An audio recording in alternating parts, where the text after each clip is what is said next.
So in like 30 seconds, was it just going to go completely off the rails? Totally gonna go completely off the rails. Uh, So that version goes completely nuts. It takes a little longer than that, but it's the most spectacular version of that song, in my opinion. that's my Coltrane take is like, he's Late there, he's there, he's late there. Coltrane does that. Late Coltrane does that. Early And then it's just, Coltrane stays totally cool. okay. Like there's definitely, I told someone, I think I was talking to, I think Hugh. I Uh don't know if huh. he's going to show up in the chat today, but I was talking to Hugh a while ago that I don't remember. I was listening to some Coltrane song. I'm very like not, that's way outside of my comfort zone. Sure. And, and I told him this song sounds like the NAMM floor. Dude, a lot of like post hard bop and post bebop jazz, especially once you get into like free jazz and atonal jazz, serial jazz. I don't even know any artists that play that, but I'm sure it exists. Um, those that's when things go off the rails. Yeah, Um, I think this recording might have been from I'm looking through, I'm trying to think. It was a live video. Uh it might have been from 66. oh I'm not wow. Okay. Anyway, All oh right. good. All of the chat is I was waiting for the rest of the chat Yeah, yeah. to It's populate. It's popped up. We've got, I don't know, 20 or so folks in here already. I'm going to actually pull up the video feed just for the chat on my iPad. Because Hmm. because I host it, I can't comment inside of the interface here for this program. Oh, Because oh really? well, I can, but it comments as both you and me at the same time because I'm hosting to both channels Oh yeah, simultaneously. that's weird. So it sends Do you every only message 4 times. have here's what you need to do. Hmm. I already know what your problem is. Oh, is okay. Um you need to um you need a second monitor. You need to get like one of those $100 mobile monitors. Cuz are you on a MacBook? I'm on the Mac, the new M4 Mac Oh, Mini thing. No, the studio thing? the problem isn't the multiple screens. The problem is I have two options. I can post to 40 three options technically. I can post to 40 Yeah. watt live stream. I can post to the 60 cycle live stream, or I can post to both. But because I'm logged in as 60 cycle hum in order to be able to host this, it doesn't Ah. allow me to separate who it's coming from. So So it what I'm sends it to saying is both twice. I open another browser window completely. Oh yeah, yeah, yeah. So I'm over here typing things. Yeah, Oh, I I didn't need type good. I I let need I do need a second monitor. The so the Mac Mini I had before didn't really support multi-monitor without like a whole extra setup. Yeah. But the new one supports up to 3 displays. So I guess I need Right, two right. more monitors. That's actually why I did not get a Mac Mini. Now, I was reading some things about whether or not the new Mac Mini would play the games that I want to play, and apparently it also will not. So Oh, that stinks. uh, I did make, I believe, the right choice in spending 4 times the amount so I can play video games because Yeah, that's important. I play console games, and I'm trying to get you to buy a new Xbox so you can play MLB The Oh Show my with me. gosh. But so I don't even have no. I guess I did put it in my bedroom. yeah, I mean, I guess. But I all don't right, know. listeners, new goal: enough super chats to get Steve an Xbox Series. I don't know, whatever the affordable one is. He doesn't need the best one. Um, Yeah, I don't even know. Honestly, I don't even know how much an Xbox costs right now. I don't either. $300 for a I Series S. That's not bad. That's that's an all digital console. What does Mhm. that mean? It doesn't have a hard drive. Not hard drive, Interesting. disk drive. Disk drive. Right. So you Oh, so can't it's play your old Xbox games on it. oh, guess how many old Xbox games I have? Zero. Yeah, so it's perfect. Yeah, I I've guess it got a also few. means I guess that means you can't borrow them either. Yeah, that's Um, true. okay. I teased this to you. Yeah. Let's go ahead and share this tab. All right, Steve's applying for a new job, y'all. I'm thinking about where I'll place Whoa, this. you went robotic when you shared that. Weird. This is brand CEO at Burn this career. Is he Mr. Roboto for everyone else now? Uh, All right, hold on, and like, hold on, hold on, Steve. Hold on. let's hold on. Yeah. So, that's still got a weird middle window. I'm going to share the same screen for you. I think this is Okay, the same one. that is Um, the same one. yeah, I don't know why it went crazy when you started going to audio. So your audio just became pure, as Amanda said, Dalek. So, That's weird. So my computer does want to restart right now. I oh, a don't know wonder. why. Yeah. So I mean, I could do that and rejoin in like No, 2 minutes. it's fine. Uh, um, We got this. I reboot real fast. That sounds weird. Do you reboot? Canadian rebooting? A reboot. Reboot? Uh, I mean, I'm only using 38% of my memory. I Uh, don't know. I'm gonna assume that it's anyway, Ecamm going crazy. So, yeah. So this job is one. There's things that are just kind of goofy, like our values: be kind, clear, collaborate, deliver to promise, celebrate. I feel like at least some of these are things that at least like the man at the helm of Music Tribe 100% does not embrace. I agree. The Like, first one, I love. yeah, Wait. I love that. I love that their all of their values are in little picture, like almost emoticon yeah, kind of yeah. stuff. It's very like future. It's like it's weird, and then the culture, deeply purpose driven and passionate, but that's like not defined. So the idea here is like they want the CEO, and you go down the first bullet point. They're not Uh huh. bullet points; they're hyphen points, but Yeah. whatever. We'll call them bullet points. Uh, Actually, even the job description, the brand CEO is responsible for shaping and executing the brand's vision, communications, and strategic plans, ensuring alignment with the brand's purpose, values, and market needs. It focuses on optimizing brand performance across product portfolios, sales channels, and financial metrics to drive sustainable growth and profitability. So, oh, even this one up here, deliver to promise. So, how many products has Behringer promised that And not delivered. more in the synth space, right? But even like in the guitar space, like how many things are actually being like pitched that you can't buy because they cannot keep up with um, production, and they've never kept up with production. It's not like Right. it's a sudden like let's see. Oh, the reverb module is actually showing as in stock right now for the first time in like 4 months. Oh, is it showing in stock? So it is showing in stock. Well, I actually have that window. Well, I have it in a different product that we were going to talk about. But let's see, Behringer Reverb.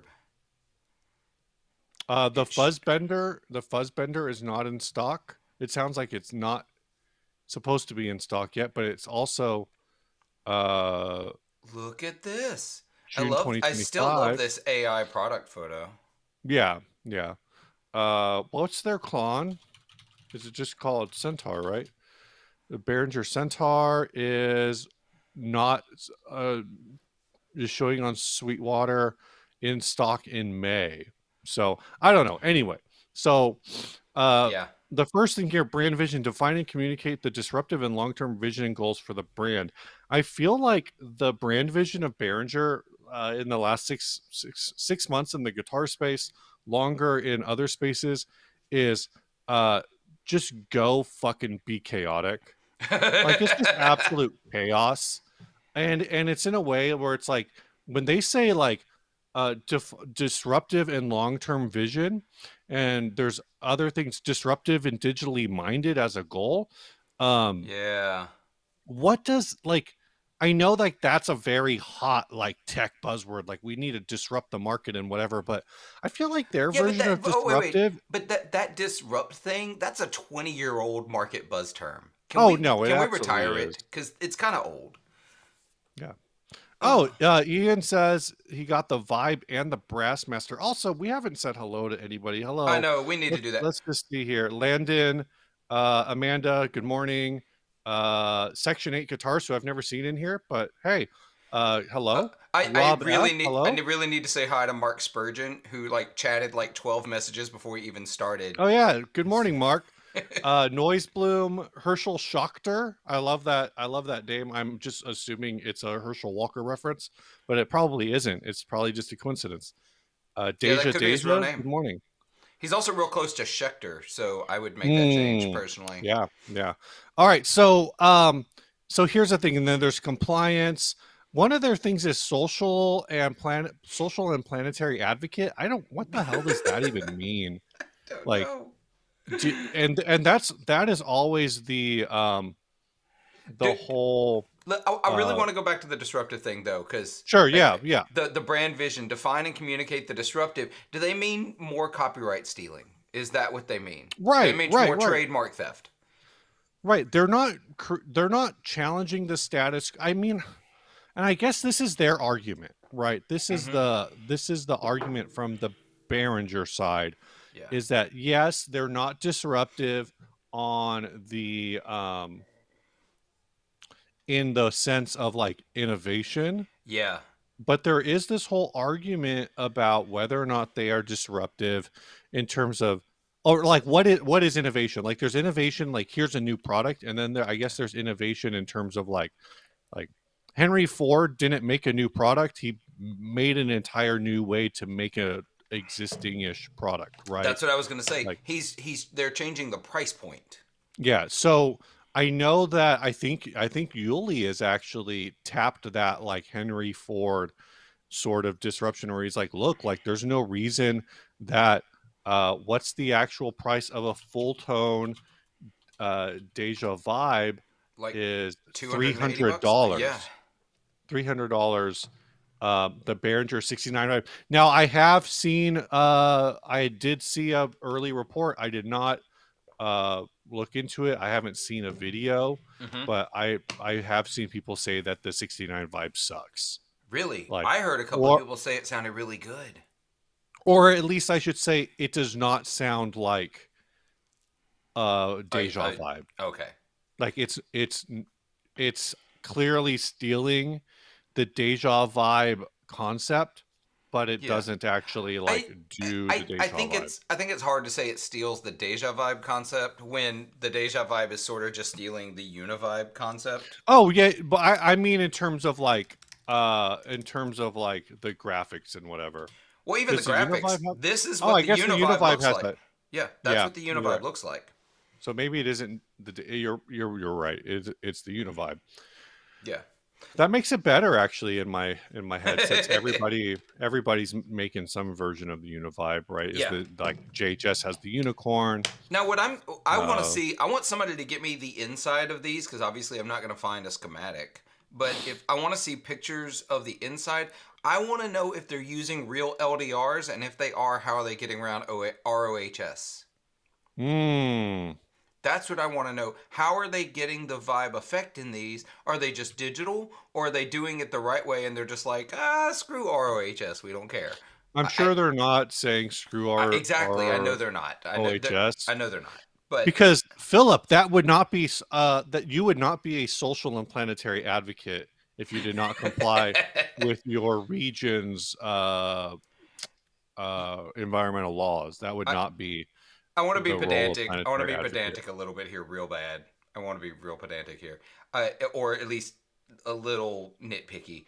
I hate when people capitalize all the words in something that's obviously not a title. Our culture, deeply purpose-driven and passionate, all capital. It's unstoppable energy giver and positive troublemaker. Positive troublemaker? Hold on, I'm trying to see. Is that at the bottom? Yeah, down at the Oh bottom, yeah, our our culture. culture. Yeah. Disruptive and digitally minded, truly customer obsessed. Social That's and planetary advocate, but deliver to prom. Why are you capitalizing all the words in this? Stop.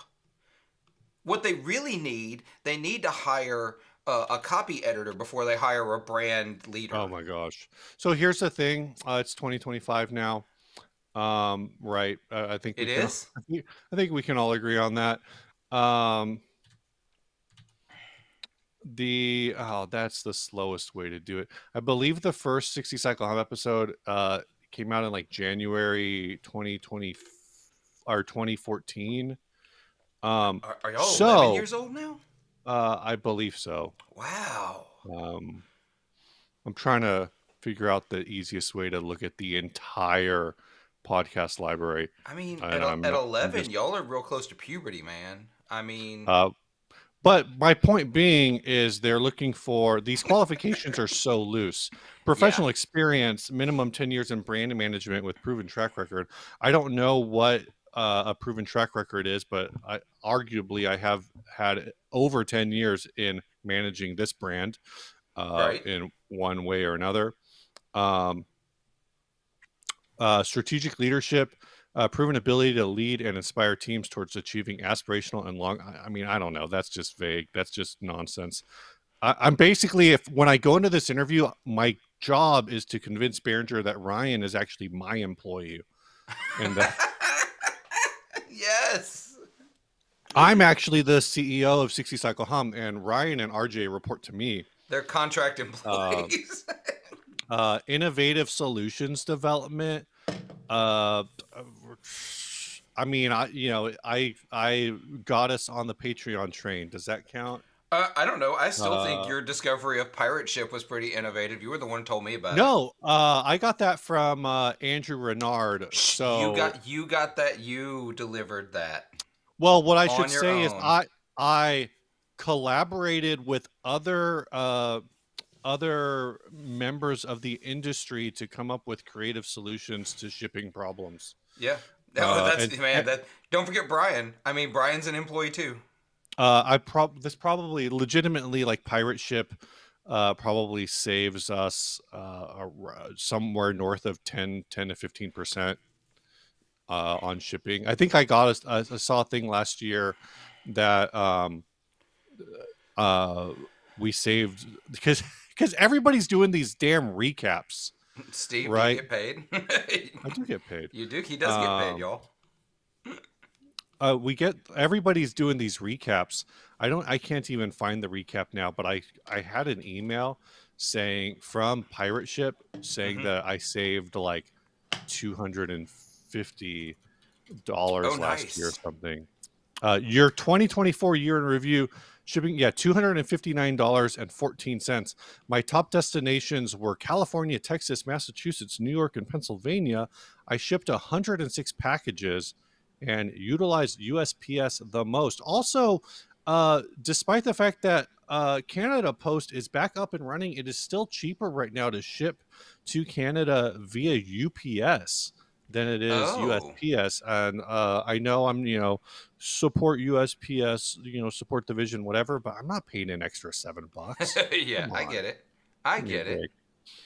Market insight, deep understanding of market dynamics, consumer behavior, and competitive landscape. I swear, like, I think Behringer's just going on Reverb and looking like vintage pedal and then sort like highest price to lowest price, and they're like, oh, there's a lot of these at a really high price. Can we figure out how to make this for under $100?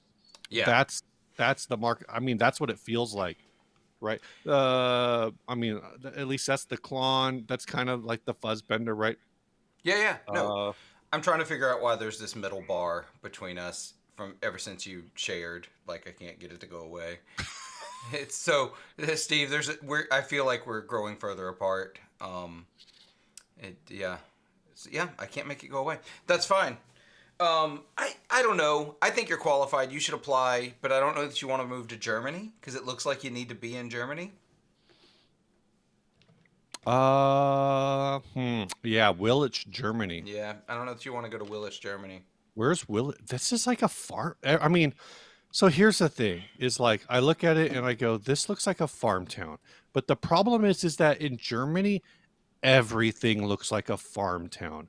Willis, Germany has a population of 50,000 people. Whoa. It is 20 kilometers west of Dusseldorf, which is where I think the actual when you see like Behringer stuff, I think Dusseldorf is where you normally hear about it being. Yeah. Their Wikipedia page seems like it mostly just wants to talk about prisons, which is a bit dark. I don't know, what's going on there, but it has twin cities of Lindsay, France, Marugami, Japan, Smiltene, Latvia, and Zogore, Burkina Faso. So I think what we're ultimately saying is if you already live in Germany and you've ever run a YouTube channel, you should apply to be the brand leader for Behringer. Oh, I'm wrong. Willich is listed as the headquarters of Behringer on Wikipedia. Oh. And yeah, I probably should send this to Henning. Yeah, let's do that later. So. So Madrigal style.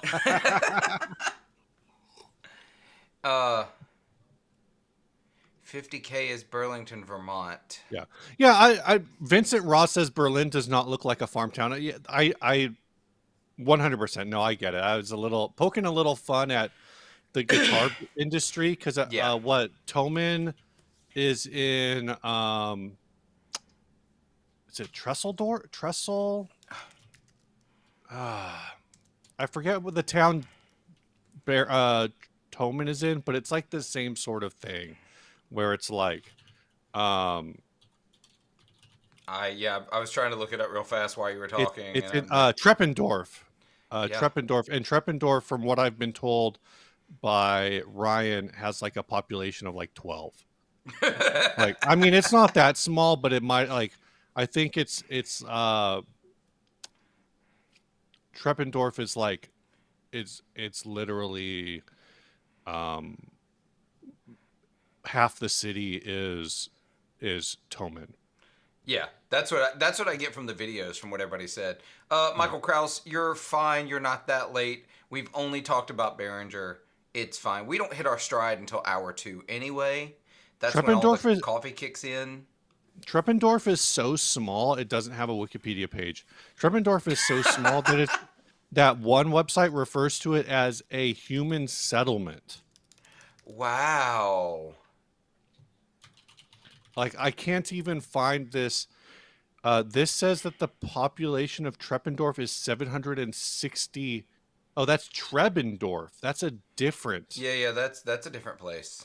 Treppendorf is so small, I can't. It doesn't even like show up on it doesn't exist on Google. Yeah, so Treppendorf. I'm looking at the Google Map entry. Hold on, I'm just gonna share it. It's just easier to do that. So here you go. This is Treppendorf, Germany. Yeah.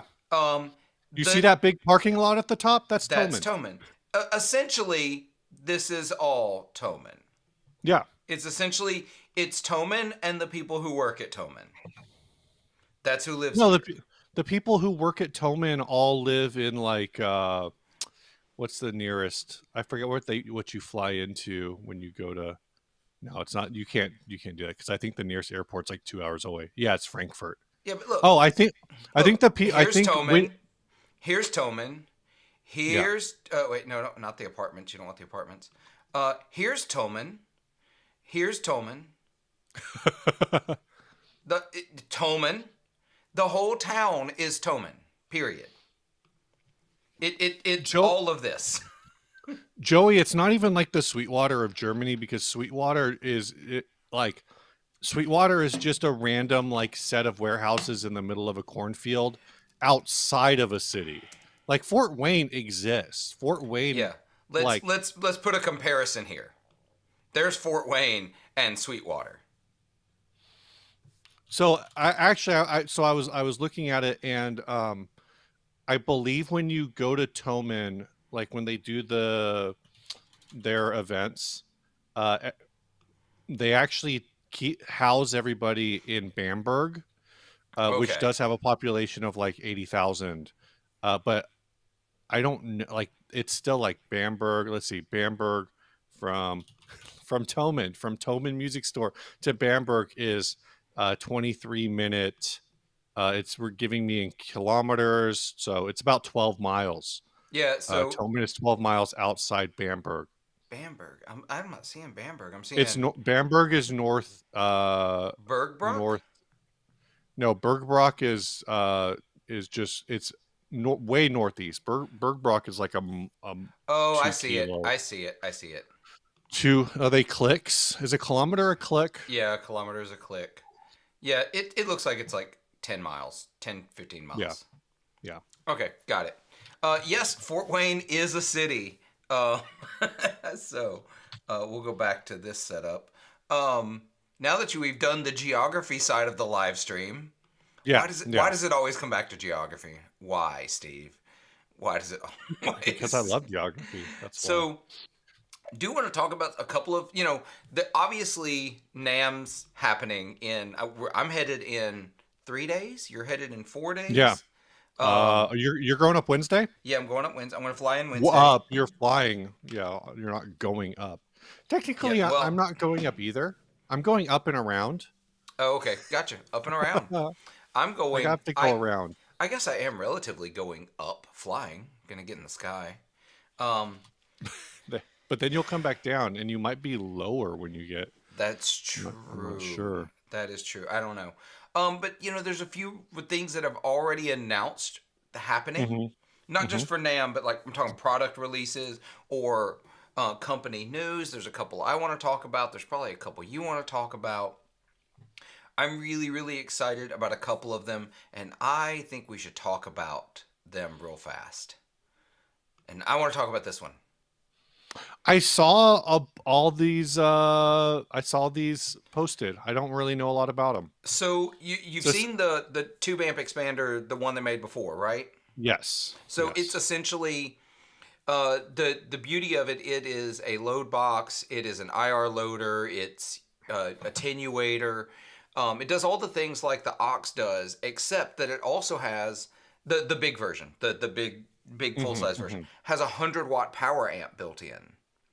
So you could take your little 2, 5, 10-watt amp, crank it up, put it through Hmm. that, and then run it through a bigger cab with 100 watts, so you could get it to the volume you need without it getting dirtier.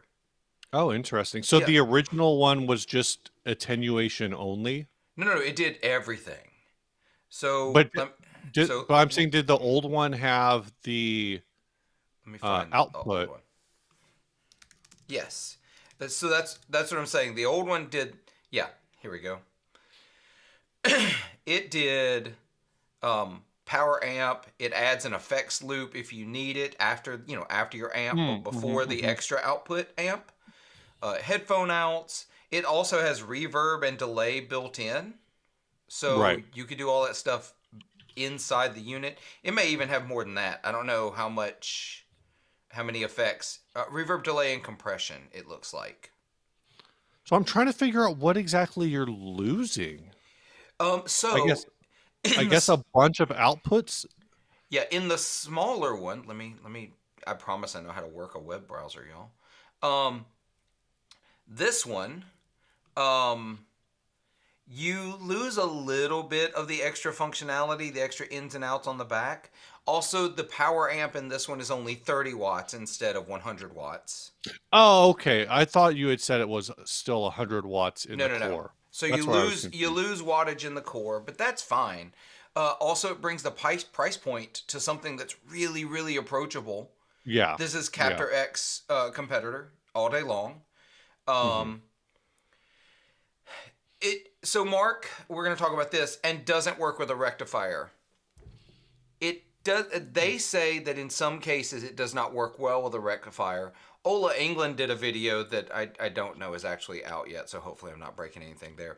Um, Ola England did a video with a rectifier, and it sounds freaking great. So I think it's only in some scenarios. So it's not that I'm not. it's not that it doesn't work with a rectifier. It's that they have had a couple of instances where there was an issue.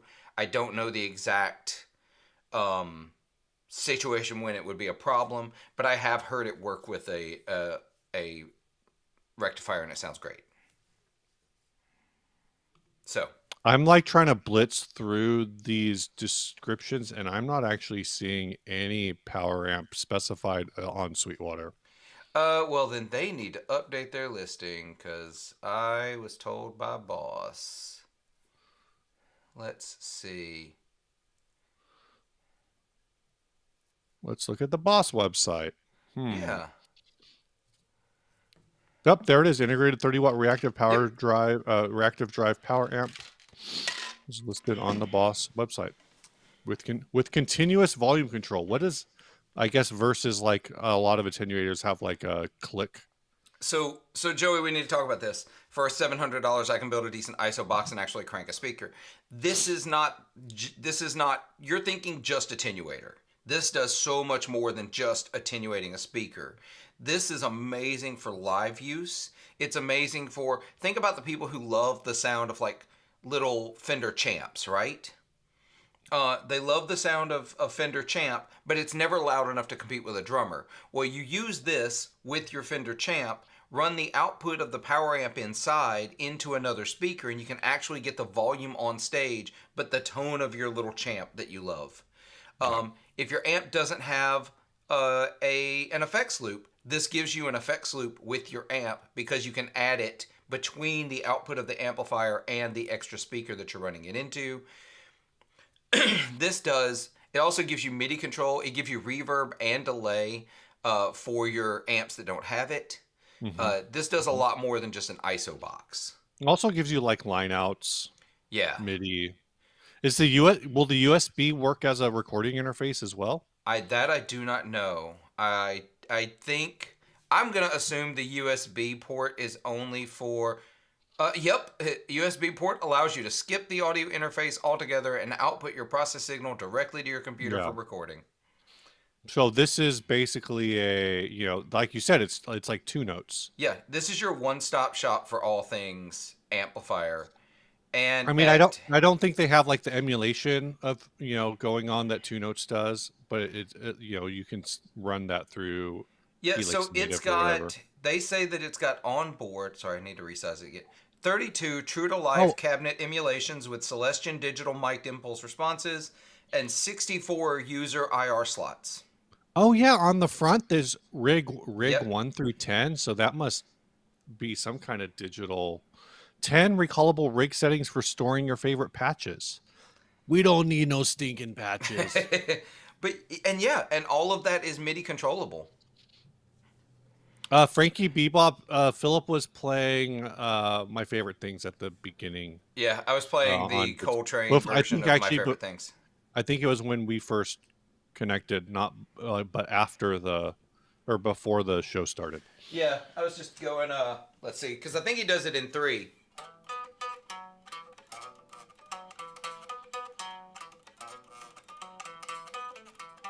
Ah, dang it.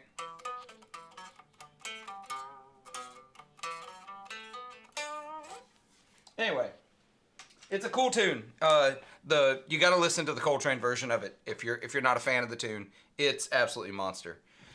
But yeah, I'm really excited about this because I've got my two notes. I've had some issues. I think we talked about that last time actually. And so I'm looking for an alternative. I think I'm gonna get this. I'm gonna get it real soon. I'm gonna talk to the folks at Boss and I'm gonna see what I can do. I got to try this.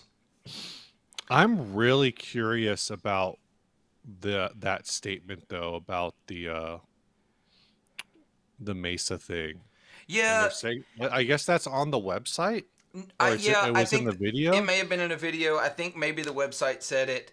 But I did talk to Aaron at Boss, and he said he was the one who showed me the Ola video.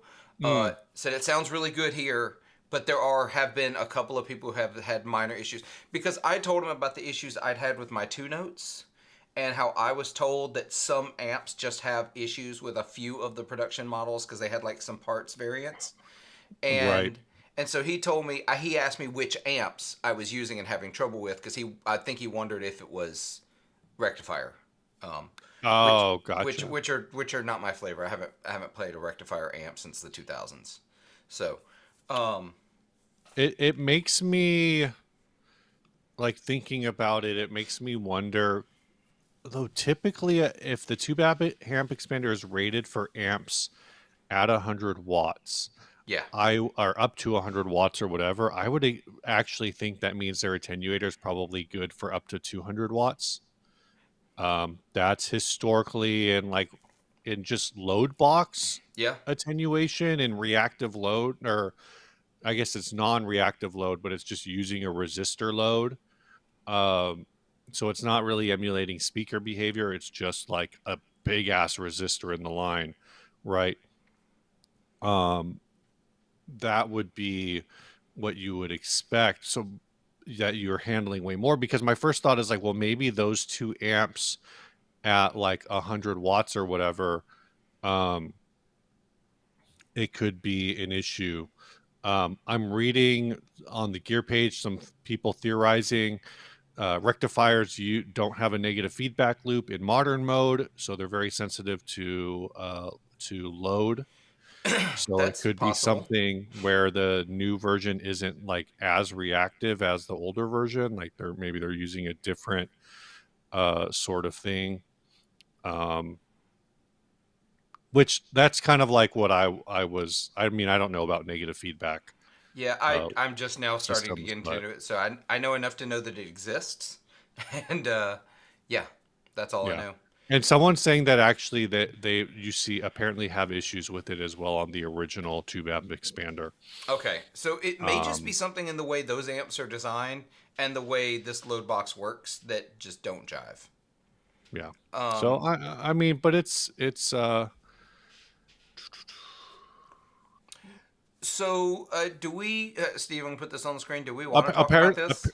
apparently Fryette has, again, this is the gear page. Apparently Fryette has looked into it and said that there's not really anything there.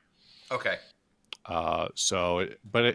If it sounds like there's a, oh, so you have someone says Fryette is saying, this is like the synopsis of YouTube. Uh, so you have apparently you have Fryette saying there's no issue, but John Sir, Pete Thorne, and Dave Friedman all say that there is an issue. So it kind of just depends on, you know, the take. Then there's this whole argument, like I love that people are like arguing back and forth that that who actually knows anything, like and this kind of comes back to just to come around to something we talked about a few weeks ago, is there's been a lot of conversation about like these are all the smartest guys and they're kind of disagreeing with each other. Yeah. And there's been this whole thing I've been seeing come up where it's like, when is Marshall just gonna say, fuck it, we don't know what we're doing, we're hiring Dave Friedman? Well, it's funny because Dave Friedman just announced they're doing a line of amps with the mods, the way the original like Marshalls were getting modded by the guy who was Hmm. doing those mods. I think it's to support the guy's family. I think I don't think he's with us anymore, and I think Oh, okay. y'all correct me if I'm wrong. This is a little outside of my usual where I read about things, but now Marshall is offering modded Marshalls the way Marshalls used to get modded. So like both Friedman and Marshall came out with the same idea at the same time, and I still feel like at this point Marshall is playing catch up to Friedman. Yeah. The Jose mods, yes, Oh. thank you. The Jose mods. And so I feel like it's really interesting. Marshall's got a line of pedals about to launch. They've been teasing on their Instagram. I Mhm, think I mhm. sent them to you, and you were like, "But do You they did. actually sound good?" Yeah, don't it just don't seems know. like I just can't be bothered. Uh, I don't know. Like, I think it's cool that they relaunched, they like rebooted the reissue stuff. Yeah, yeah, yeah. Um, but when I see those other ones, I just think of the old Marshall lineup of from like the early 2000s. The jackhammer and the Exactly, and governor and the I had the governor plus two or governor 2 plus. I yeah, loved that thing. I forget what all was in that series.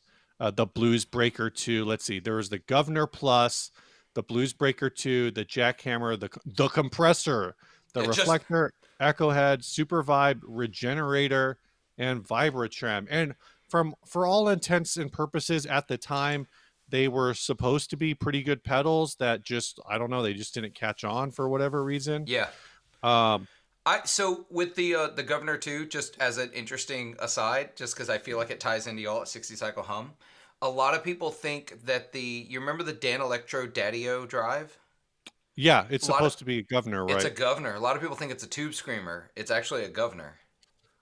For some reason, I thought it was. I don't remember, but I know it wasn't. I don't think I'd ever heard it was a tube screamer. I had people that tell me they thought it was a tube screamer, and I'm like, no, that's absolutely not. BBE Crusher, according to Michael Kraus, is also a governor. The I didn't even I'm, know about the BBE Crusher, so is anything with 5 knobs just a governor? I mean, I don't. every Wampler pedal is a governor. So no, I also think Richard, I also think you're correct. Dave's will still be better. Marshall's amp names will be better though, and that's a low bar. Their name. Oh, because Because Freeman amp names are terrible. um, so you don't want a gel. Well, there's Gel 50. There's Plex. Plex is fine. Butter Slacks. You don't Oh want my a Butter god. Slacks. I don't want a Uh, dirty Shirley. I don't want a twin sister. I don't want a pink taco. I don't want to just go you don't, down the whole list. They're you don't awful. want a Runt. A brown eye. I don't want to be a brown eye. Oh, is that what the BE? That's what BE stands for. Brown eye. Uh, Yeah. I don't want any of that. Apparently, the one before that was there was at some point an amp called the Buxom Betty. Yeah, there was that one. I remember that. I don't want any of those. Daddy O'Rock psyched about the Dan Electro Spring King in a smaller box. I hope it's not the Spring King in a smaller box, because the Spring King was actually a digital delay made to sound like a reverb with an Yeah. added spring that you could kick. I hope that the new one is an actual spring reverb. Like, the spring actually does work, other than you kicking it. Does it actually have a spring in it? It It's so does. small. It does. It has a real spring in it. I saw the RJ Ronquillo video. He shakes it around. So, yeah, I'm excited about it. I want to try it. Hope maybe they'll have some at NAMM to get a peek at. I'm hoping the new Marshall pedals will be at NAMM. I'm hoping that's why they released that little teaser when they did. We'll Dan see what those- Dan Electro is such a like tough topic because uh they occasionally do cool things Uh-huh. like this. But for basically everything I've heard is their CEO sucks. Oh yeah, no, absolutely. I mean, Behringer. So Yeah, but like I mean, I don't know. There's like a different it's all just tough shit, I yeah, guess. it is. It is. Cover this before we transition topics. Bad Joke Gaming. I'm actually pedal shopping right now, wondering if the J-Rocket Audio Archer is any good. It depends on if you like Klons. So Yeah. something I'll tell you about J-Rocket, the Archer, that not a people well, about J-Rocket that not a lot of people know. Is that it's a J-Rocket PTR? well, yeah, so J-Rocket is the company that was originally contracted to build the KTRs for Bill. So the early KTRs were built by J-Rocket. They know what a Klon should be. Maybe better than a lot of other people. So I would guess that if you like Klons, you will like the J-Rocket Audio Archer. So,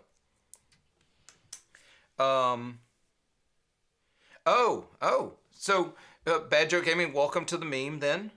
New to guitar. Don't freak out, but don't really know what a Klon is. A Klon is a pedal that people have mythologized. Is that a word? I'm saying that's a word. That Uh, is the word. they have mythologized and made it to be a lot more than it should be. Um, it is an overdrive pedal that regularly sells for $4, 5, 6, and $7,000, and Oh, are they absolutely that should not. cheap now? Yeah, well, I think that one that just went on eBay, the new one that he built for the woman's family, sold for 8K. So, but that's also a brand new one. Like, there's a Yeah, big deal there. yeah. And yeah, Um, Klon is the brand, Centaur is the pedal. But are they really separate if he never made anything? Well, I guess he made the KTR, but yeah. yeah, the Klon Centaur. I'm Um, looking. Yeah, I'm looking at the highest one currently listed on Reverb is 10 grand. oh my gosh, there were at Uh, least a few in the 3 and 4K last time I looked. oh, I mean those ones are still there too. Oh, okay, I okay. mean, I'm just saying like so the lowest Klon Centaur uh is 3,800 for gold with no these are it's a No gold horse. no horsey.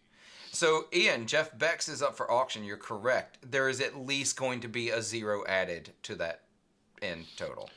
I If just listened to who was it talk about the Jeff Beck board. yeah, Oh, Dipped in Dipped in Tone. Tone. Yeah, Dipped in Tone talked about it. Yeah. Yeah. So, I it's I wanted I wanted to go back. I don't know if you have commentary on it. Um is Joey Scar bit yeah. said, Let's go back. speaking of Mesa, what is your take on the Yeah. whole fluff situation? Yep. There it is. Um that one I think is really tough. I don't know Yeah. if you want to how much you want to speculate on it. Yeah. Because that's all I have is speculate. We talked about this a little bit. So I'll give the brief history. Let's give the brief history.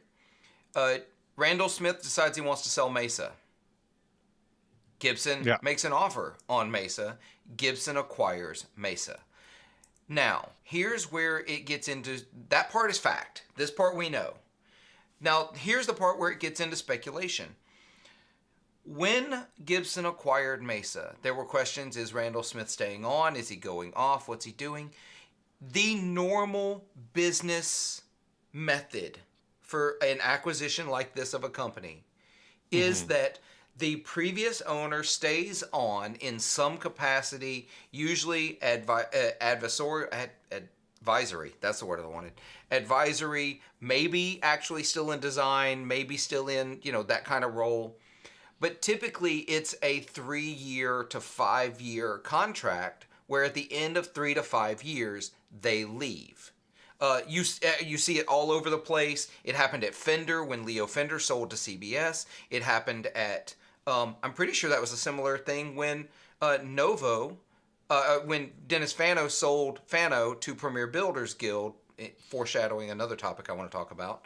Oh yeah, yeah. Yeah, so this is normal behavior.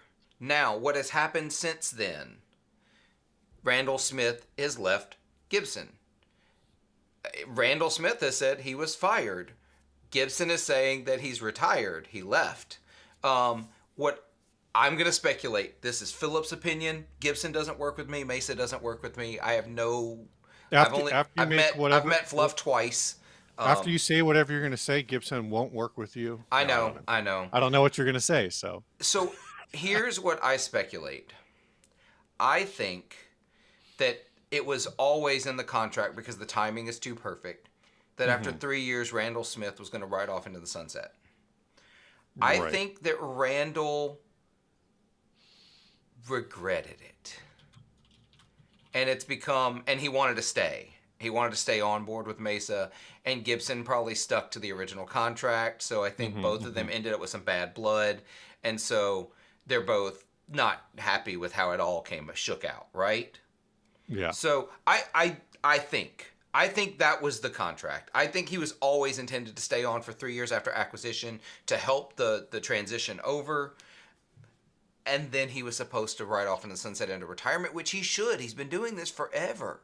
Let the man enjoy some time not working. Well, I think he ended up not wanting to get out, and Gibson stuck to whatever was happening. I think both of them probably could have handled this a lot more Sure, smoothly. sure. Now, the part that where Fluff comes in is Fluff posted about Randall Smith leaving Gibson. And I don't remember the exact original post, but he posted that. I found a screenshot of it Oh, from did you? RigTalk, assuming it's not manipulated, and uh, it says there will not be a statement.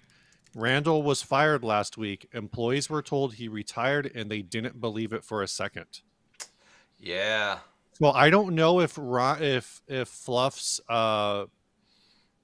Fluff's source was Randall, because we Found it. know that he had a working relationship with Mesa, or if his source was, other Mesa employees, because since I guess, Mesa was purchased by Gibson, but was effectively like still on their own, right? As Yeah, far yeah. as They're still autonomous. They're yeah, still Mesa so Boogie and Gibson, and they're basically owned by a parent company. Let's really put it yeah, how yeah, it is.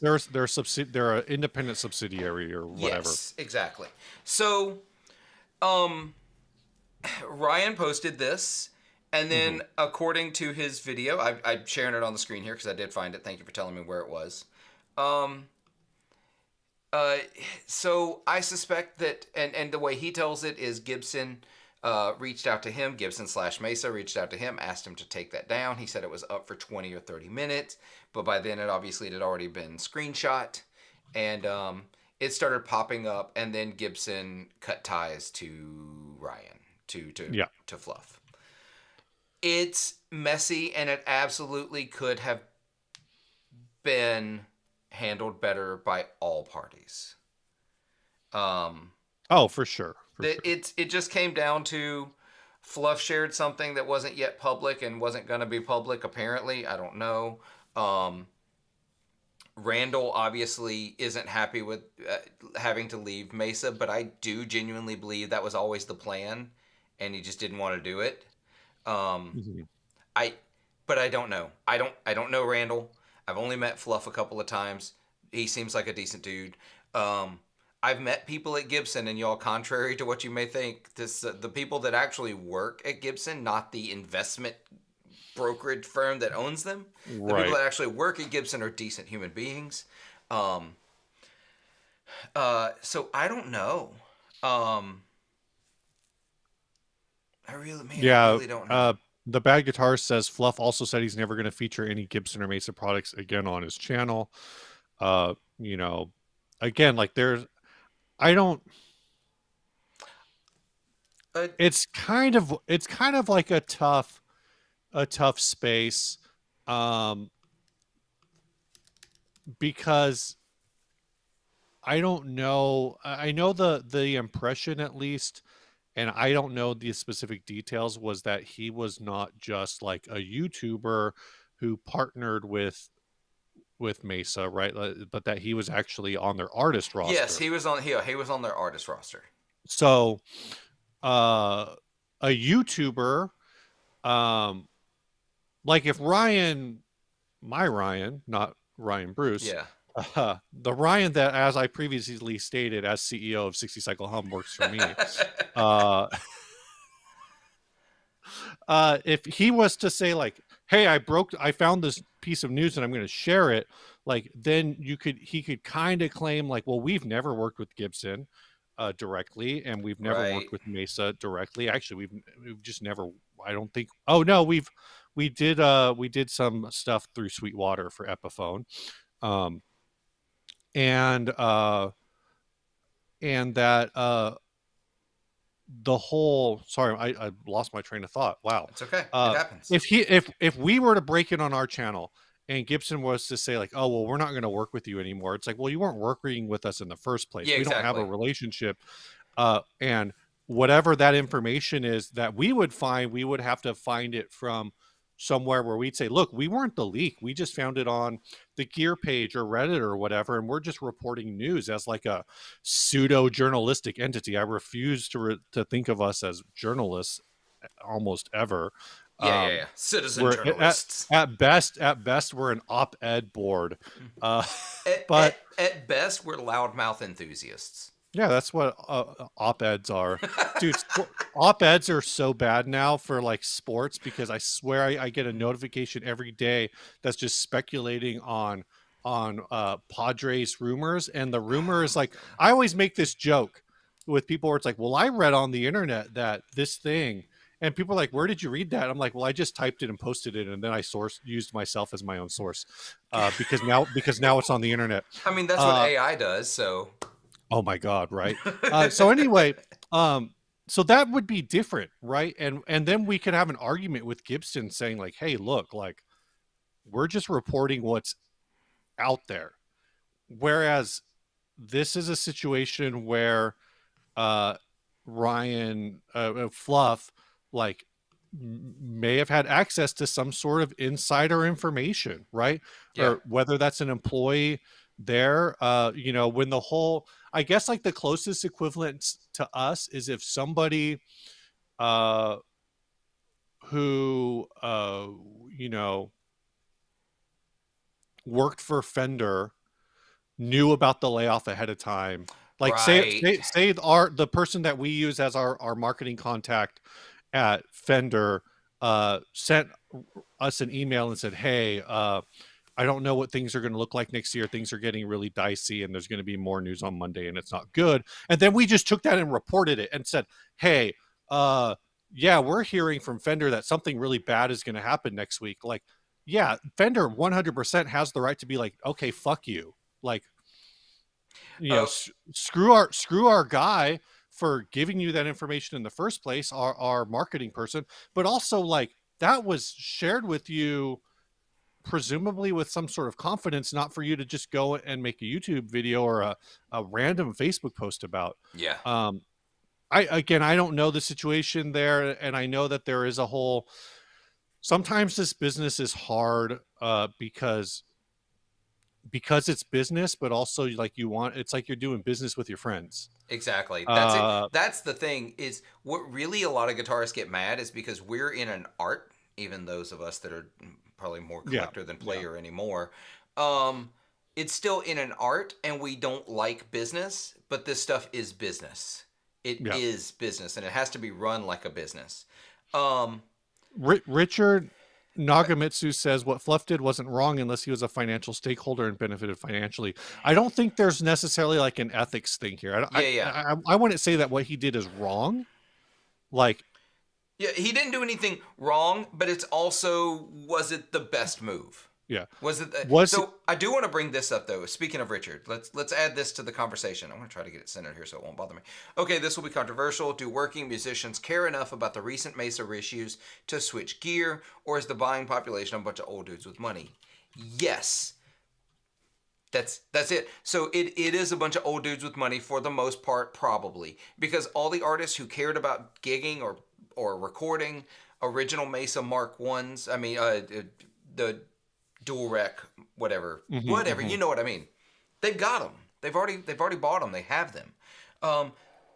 There's probably some nostalgia there as well from some folks who were teenagers in the 90s and early 2000s who couldn't afford the rectifiers then, who have better jobs now, and they're going to buy them to fill that teenage nostalgia. I've definitely bought a few things for that very reason. But here's the real be all end all. I think you could cut this whole statement. Do working musicians care enough? Because we are all plugged in. If you are watching this live stream right now, you care more about guitar and guitar news and the products that are put out by companies and about the companies in general than 90% of guitar players. You are in the tiniest niche of this niche industry that you care right. enough to watch YouTube videos and live streams with a bunch of yokels talking about this stuff that they barely have more insight into than you do, if we're being real. Yeah, No yeah. offense, Steve. I'm looking at that too, and because I heard about this and I forgot about it. And now I'm reading on mylastpaul.com from back in October. Somebody says hard pass. So the Mark II C Plus reissued. They're only doing 200 of them. So once you get down to a number that small, it's 100% being made for a bunch of old dudes with money. Yep, Like, that's exactly and it. maybe not even old dudes. Like, what's old? Like 40? Is 40 old? I Oh guess my god, I hope not. maybe it is. I mean, I am Uh, old, so but what the second post on this announcement discussing the rumor. Hard pass. This will be Gibson's amp equivalent of a Murphy R9. Yeah. And that's like, okay. First of all, I'll say like I played a Murphy Lab 2 years ago, Uh-huh. 3 years ago. I think it was 3 years ago now. Best Les Paul I've ever played. Yeah. I can't get I don't. Murphy Labs out of my head, but I can't buy one. But that being said, like I'm so that's not like a diss on Murphy Lab. Like Gibson's amp equivalent of a Murphy playing R9. I don't read that as like a diss on Murphy Lab or even a diss on Gibson. It's just a reality that like, look, it might be the best thing ever, but Yep. they're only making 200 of them.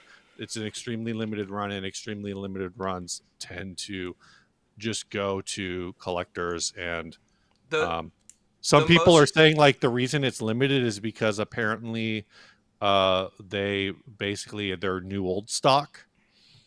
Oh, So interesting. who knows. Um Michael but Krause.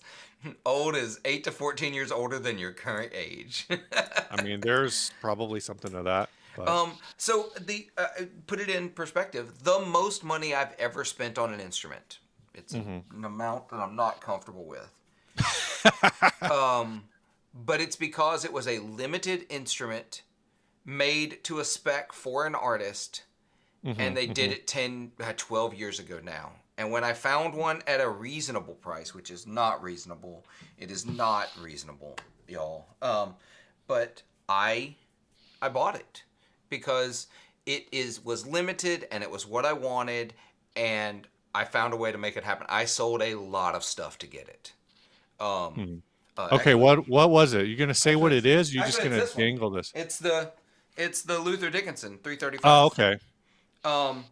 335, not a 330. It does have a center block with P90s, Bigsby, the Dickinson burst. It's got the 59 neck profile ish.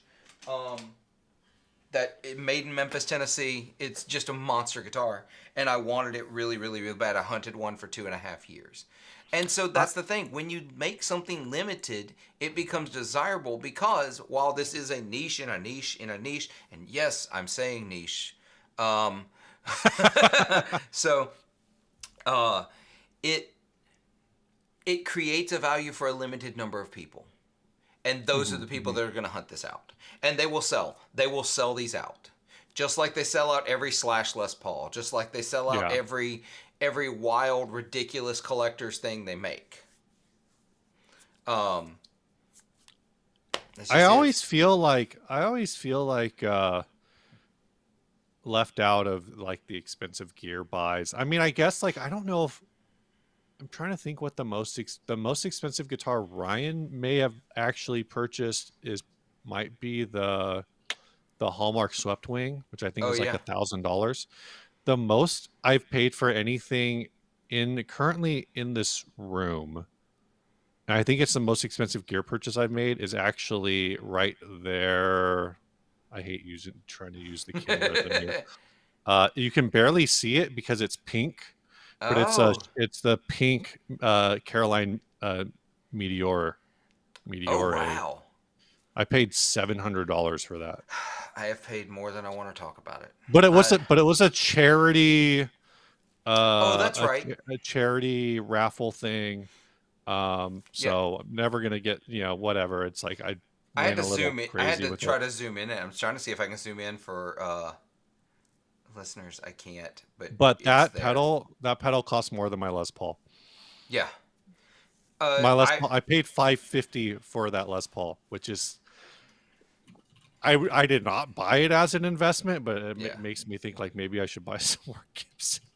I have paid 4 figures for a lot of gear. I also don't have kids, so Yeah. one day I'll have kids, and yeah, and that'll change. The cheapest Les Paul Studio Light. There's no ambers, but the Oh cheapest really? Les Paul Studio Light on Reverb right now is actually a beautiful flame top with a Bigsby. Uh, oh What? no, that's not a flame top. That's holy hell. Let me share. Let's try Oh to no, I got see you. if I've already got you. that Um, cherry burst. yeah. So I thought that was a flame top. It's checked. Oh It's wow. very, that's all very, oh, there's a crack in the freaking neck. The logo's gone, so that's probably why it's so cheap. Yeah. Oh yeah, a headstock repair.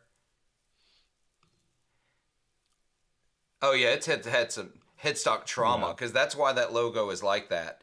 Because you see how the finish has lifted around where the silk screen Yeah. was. Yeah. It's had some headstock trauma. Like that's not a typical break. That's a No, that's, devastation. I've never seen that.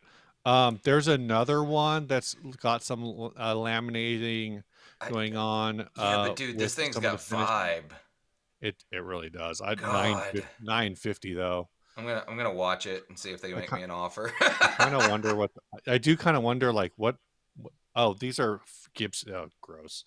Gibson 490T in the bridge. No Oh, they're thanks. trash, trash. Yep.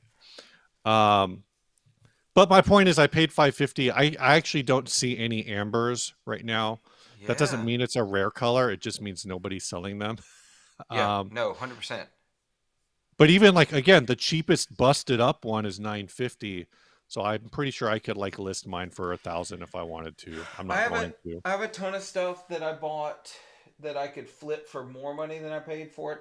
I have a few things that I would take a loss on if I sold right now, which sucks. I usually try to avoid that entirely. But there are things that I really, really wanted when I wanted them, and I Hmm. probably bought Hmm. them a little higher in the market than I would like to. But I think net total collection, if I sold everything, I come out pretty good in the green because I try to That be really that really good. that is a thing that I need to um and I think we've talked about it a little bit before Yeah. is I need to inventory. I think I'm just going to do it in Excel, though I'm kind of I go between should I just do it in Excel or should I do it on Reverb? My concern with the Reverb thing is cuz Reverb has the whole they pushed it for a while and then they Yeah. They backed the off of it a lot. my collection. I do Yep. have some of the things in here. Um Oh, while you're looking that up, Mark, I want to give you kudos for the most expensive guitar you bought being a 12 string. I love that that's the case. Actually, I have 20 pedals already in here, so maybe I should just keep going with it. I don't know. You know what? Okay, the my collection thing. You want to know what really ticked me off about it? Um, they it's like 4 clicks to remove an item from your Oh, collection. really? Yeah, it's 1 click to list it for sale, 4 clicks to Hmm. just delete it from your collection. And Oh, so I stopped it. 3 clicks maybe, but it's too many you clicks. can I'm looking at you can do yeah, right now because my studio light is multiple finishes. Let's see. Let's see. While you're looking at Noise Bloom, my most Amber. expensive gear purchase is a Marshall Studio Vintage 20 head. Look, I get it. Spending money sucks sometimes, but um, rest of you, what's uncomfortable? No, I don't. We don't want to ask what's uncomfortable spending for you. That's not a fun question. So you can list because so I saw this all on Phil McKnight on Friday. He was Uh talking huh. about that system, um, and Which system? you the reverb my collection thing. Oh, gotcha, gotcha, gotcha. Now, one thing I was on the fence about doing it is I was like, oh well, if I put it on Excel, then I can like take it with me. But you can actually export your collection to CSV, which would serve Oh, that purpose. So that's nice. I just added my Gibson Les Paul Studio Lite, and so the other thing about it is when I click on it, and it shows the estimated value for it, and I'm just using a stock picture, so it's a red one, even though mine is amber. yeah. So it's like, do you really want to get into taking pictures of all your stuff? That's a whole other thing. Um, but you can put in because it says like you can put in what you paid. So the thing Phil talked about is when you buy things on Reverb, it you can put it in your collection, I guess, Yeah. from your purchase page. But Yes. I get apparently you can also just do it from you can do it for things that you buy elsewhere. You can put your own price in. Oh yeah, So yeah, that's you can kind of do neat. that. It's pretty easy. I didn't Um, know that. I've been using. Let me see if I can share this. I don't know if it will share. No, I don't want that screen. I want to share. Let's go back to this. Um, let's see if I can find how to share it from share source. Share screen. This is riveting. Source. Share screen. See if it'll give me the option of which screen I want to share. No, it's going directly to that. So, I was gonna share, because you know the new Mac update has iPhone mirroring, Hmm. so I can share. I was hoping I could share directly from my iPhone, um, to the screen. Anyway, I will instead hold it up and do it. Let's close that here. iPhone mirroring. There's an app called um, Tone Chaser. Yeah, I'm familiar with Tone Yeah, Chaser. and so you can inventory all your gear. You can add it all. You can add sound samples. You can add notes as to rigs you use to record sounds. You can put in, um, let me see, add a guitar. It asks me make, model, body details, orientation is acoustic, body material, pickups, You can add all of that plus photos of your gear. Um, Hmm. it's really, really handy. You can add pedals, guitars, and amplifiers. Um, I think it's really, really handy. I think everyone should be checking that out if they're into keeping up with all that kind of stuff. Tone Chaser is the app. Yeah. Tone Chaser was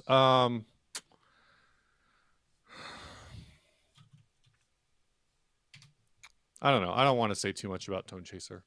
Oh, really? Okay. Well, I think no, I think the Tone Chaser app is really cool. I think the Okay. idea of it is really cool.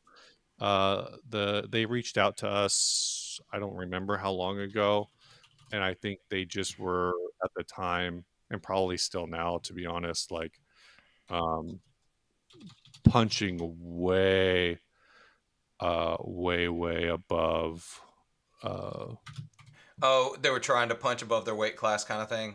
yeah, like I not gotcha. really understanding. It was interesting because it's such a and also like I can't find the email, but I know that they reached out somewhere. It might have been on Instagram, and maybe that's why I Yeah. can't find it. There's also a book called Tone Chaser, which is about Eddie Van Halen, Oh, that's cool. um, which makes it hard to search for. But yeah, Tone Chaser app was like we got a message on Instagram or something about doing some cross promotion, and it was one of these things. And look, if you're starting a brand or you're starting YouTube or whatever, 100% like do what you can to cross promote, but um honestly, the best way to cross promote with 60 Cycle Hum on like social media is like just tag us. Like if you make a reel or post a picture and that oh, I got this idea from 60 Cycle Hum and you tag us in it, like I might see that and reshare it. But if you send me a message and says like I'd like to collaborate on an opportunity, da, da, da, da, I'm gonna and I delete it. and well, it's not even just that. It's like it needs to be mutually beneficial. So at the time, I think we were at like, 10 or 15K, and this isn't like to tout numbers or whatever. Uh, but I think we were at like 10 or 15K, somewhere around there. And Tone Chaser was at like 100, Oh, I gotcha. like 100, not Yeah, not 100,000. Right. 100K. And 100. so it was one of those things where I was like, look, I know, like, I think at that point he'd already collaborated with you, like maybe he'd done an interview with you or something. No, he did it with Effects Was it Loop, Effects Loop? Scott. And Yeah. So Ryan, I'm sorry, Steve. Right now, I'm going to share this. I went to their Instagram page, and I'm not poking fun. I'm not poking fun. I'm just saying that they're whatever they're doing right now to get the word out about them isn't working. They have 92 followers. yeah, so that was one of those things where I was just like I hear you, and like that product seems cool and whatever, Here's a link to our marketing rates, which I know you can't afford because you have. Oh, I think they're actually like well reviewed in the Apple Store though. Oh, that's good. Uh, So Steve, while we've been sitting here chatting, I got an offer for that Gibson Les Paul Studio Lite because I liked it, watched it. You for can get it $900. $902.49. But it's so busted up. It is, but it's so vibey because it's busted up. This is But why I it's like like relic guitars. it's it is. And I actually really like that finish. I like the checking. My concern is that the checking looks better in photos than it does in real life. Okay, That would so that would Bad Joke Gaming. One is I'm really bad at this. This one is a standard Firebird, which is called a reverse Firebird. mhm. Because the upper horn is reversed from the direction of a normal guitar. This one is a non-reverse Firebird. So it's flipped around. It's a little more jazz mastery proportion wise. That's going to come into play. Actually, no, this one's going to come into play in March when Gibson releases the platypus that Sweetwater accidentally leaked in November. Why is it called the platypus? So the platypus was called the platypus because it's kind of so the launch of the Firebird, it was not very popular, right? Mhm, mhm. 67, I think. Don't quote me on that, but I think it's 67, 66. No, because they had them in 65. Okay, that means my brain did the thing adding to 10, so it's 63. So in 63, they brought out the Firebird, had the two-tier headstock, Mhm. the body through the neck through the guitar, had the raised middle section. It just didn't go well. Well, they had all these extra parts, and they started putting together guitars. They put together the non-reverse, and they did some other things where they did them set neck instead of neck through, and they did a flat headstock instead of a Hmm. two-tier headstock, and they did standard tuners instead of the banjo tuners. Well, basically any Firebird that had the flat headstock ended up getting called the platypus. Um, like standard body shape, but flat headstock. So they called them Interesting. platypus guitars. You can do a little more digging. There weren't a whole bunch of them, but Gibson is basically going to release a version of that in March.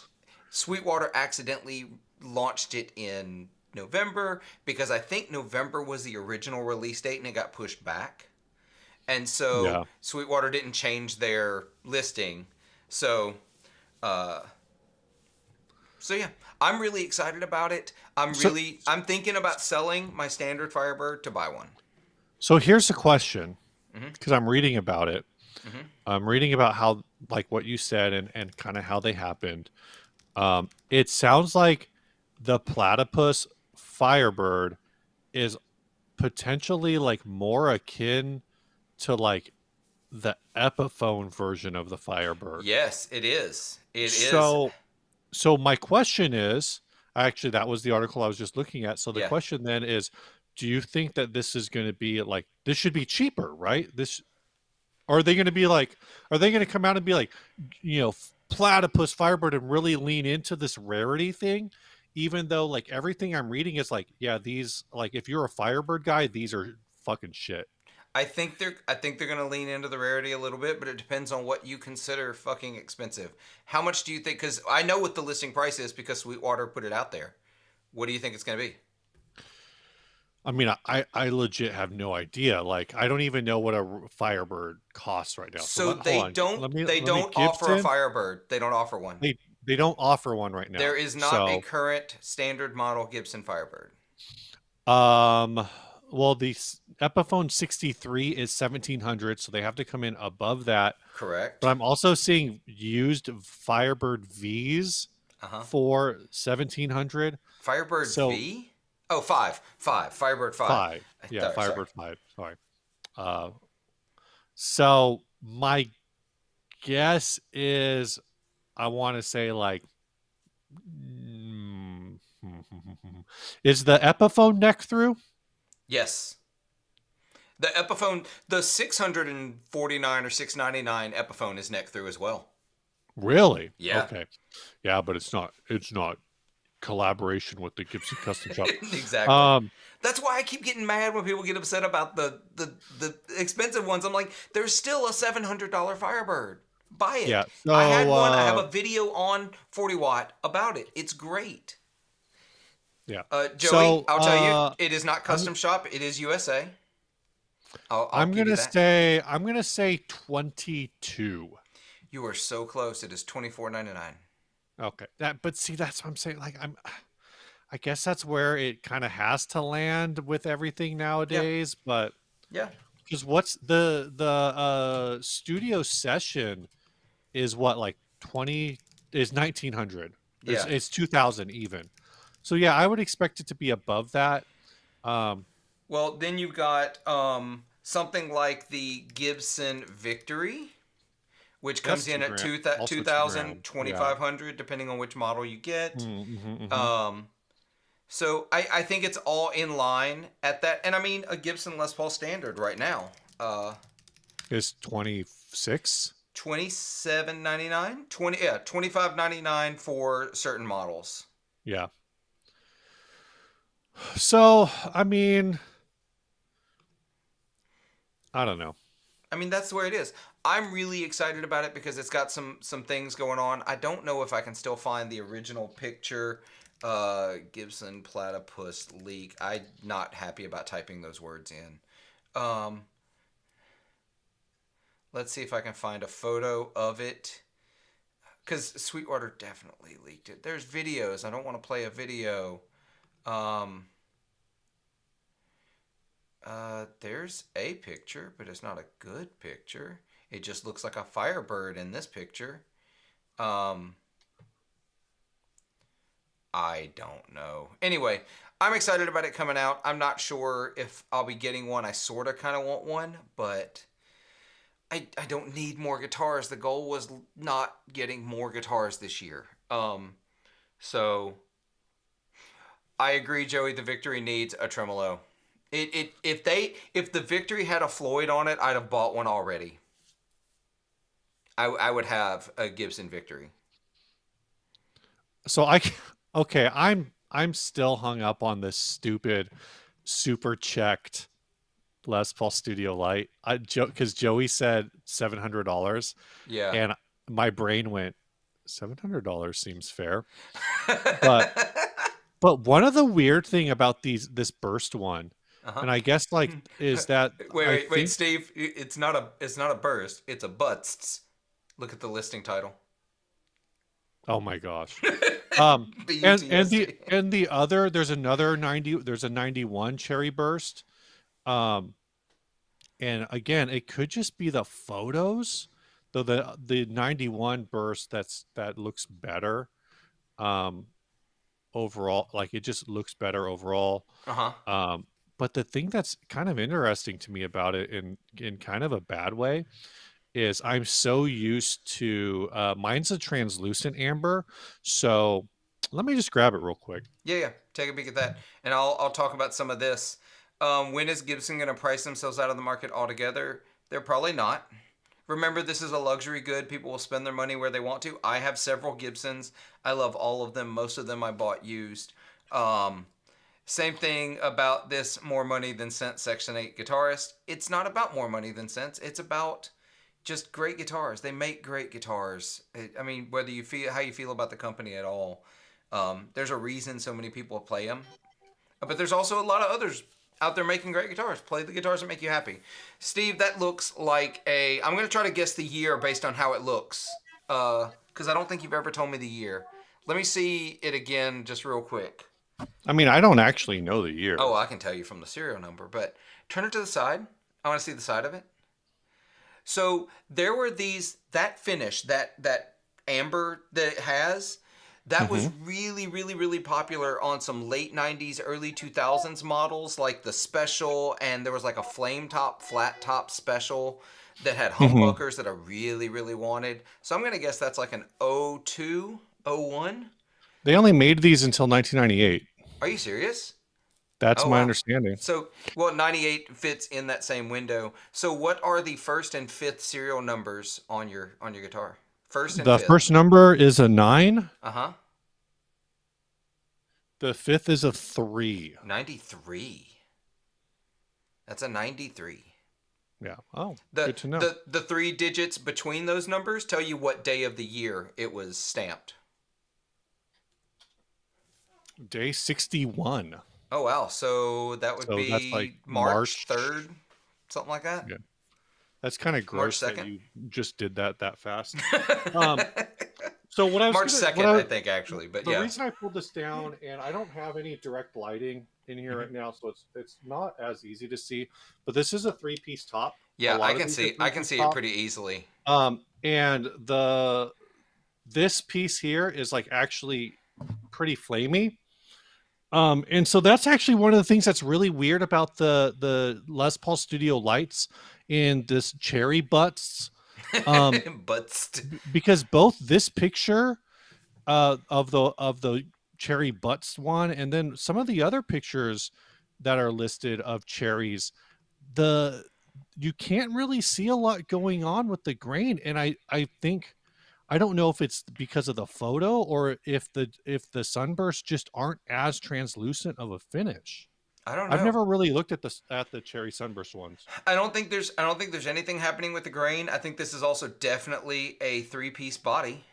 That's pretty clear in a couple of the photos Yeah, yeah. when the light hits it. Um, here's the thing, and this is the way it was historically.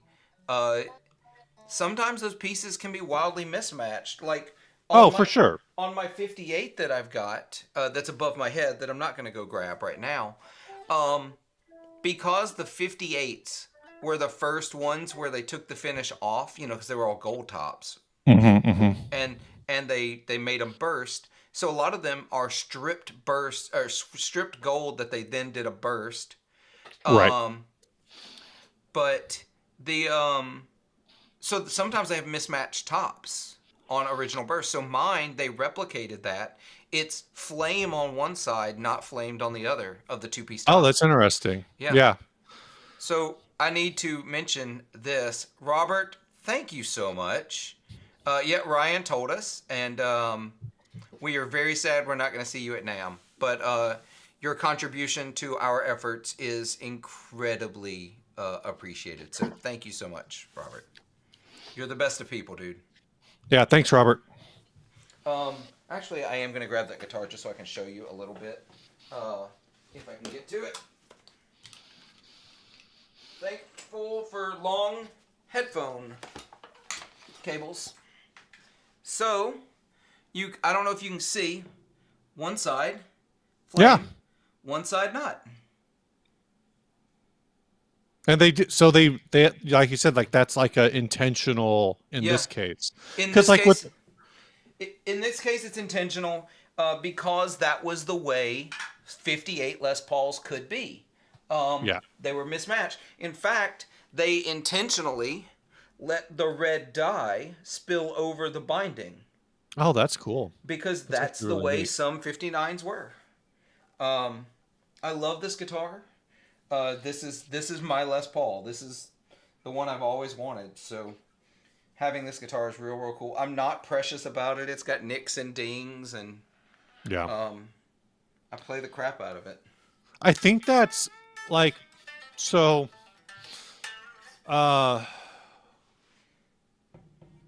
I'm having a brain processing kind of the whole my brain is processing things. Um I go really back and forth on I feel like on the podcast I've been like like portraying so angry about dipped in tone getting into doing reverb listings Yeah, that there's part of me that's like they've said on their show that they don't really know what 60 cycle hum does, like, yeah. which is fine, like, but then I wonder, like, I wonder if they listen to those ones and they're like, what the hell is wrong with these people?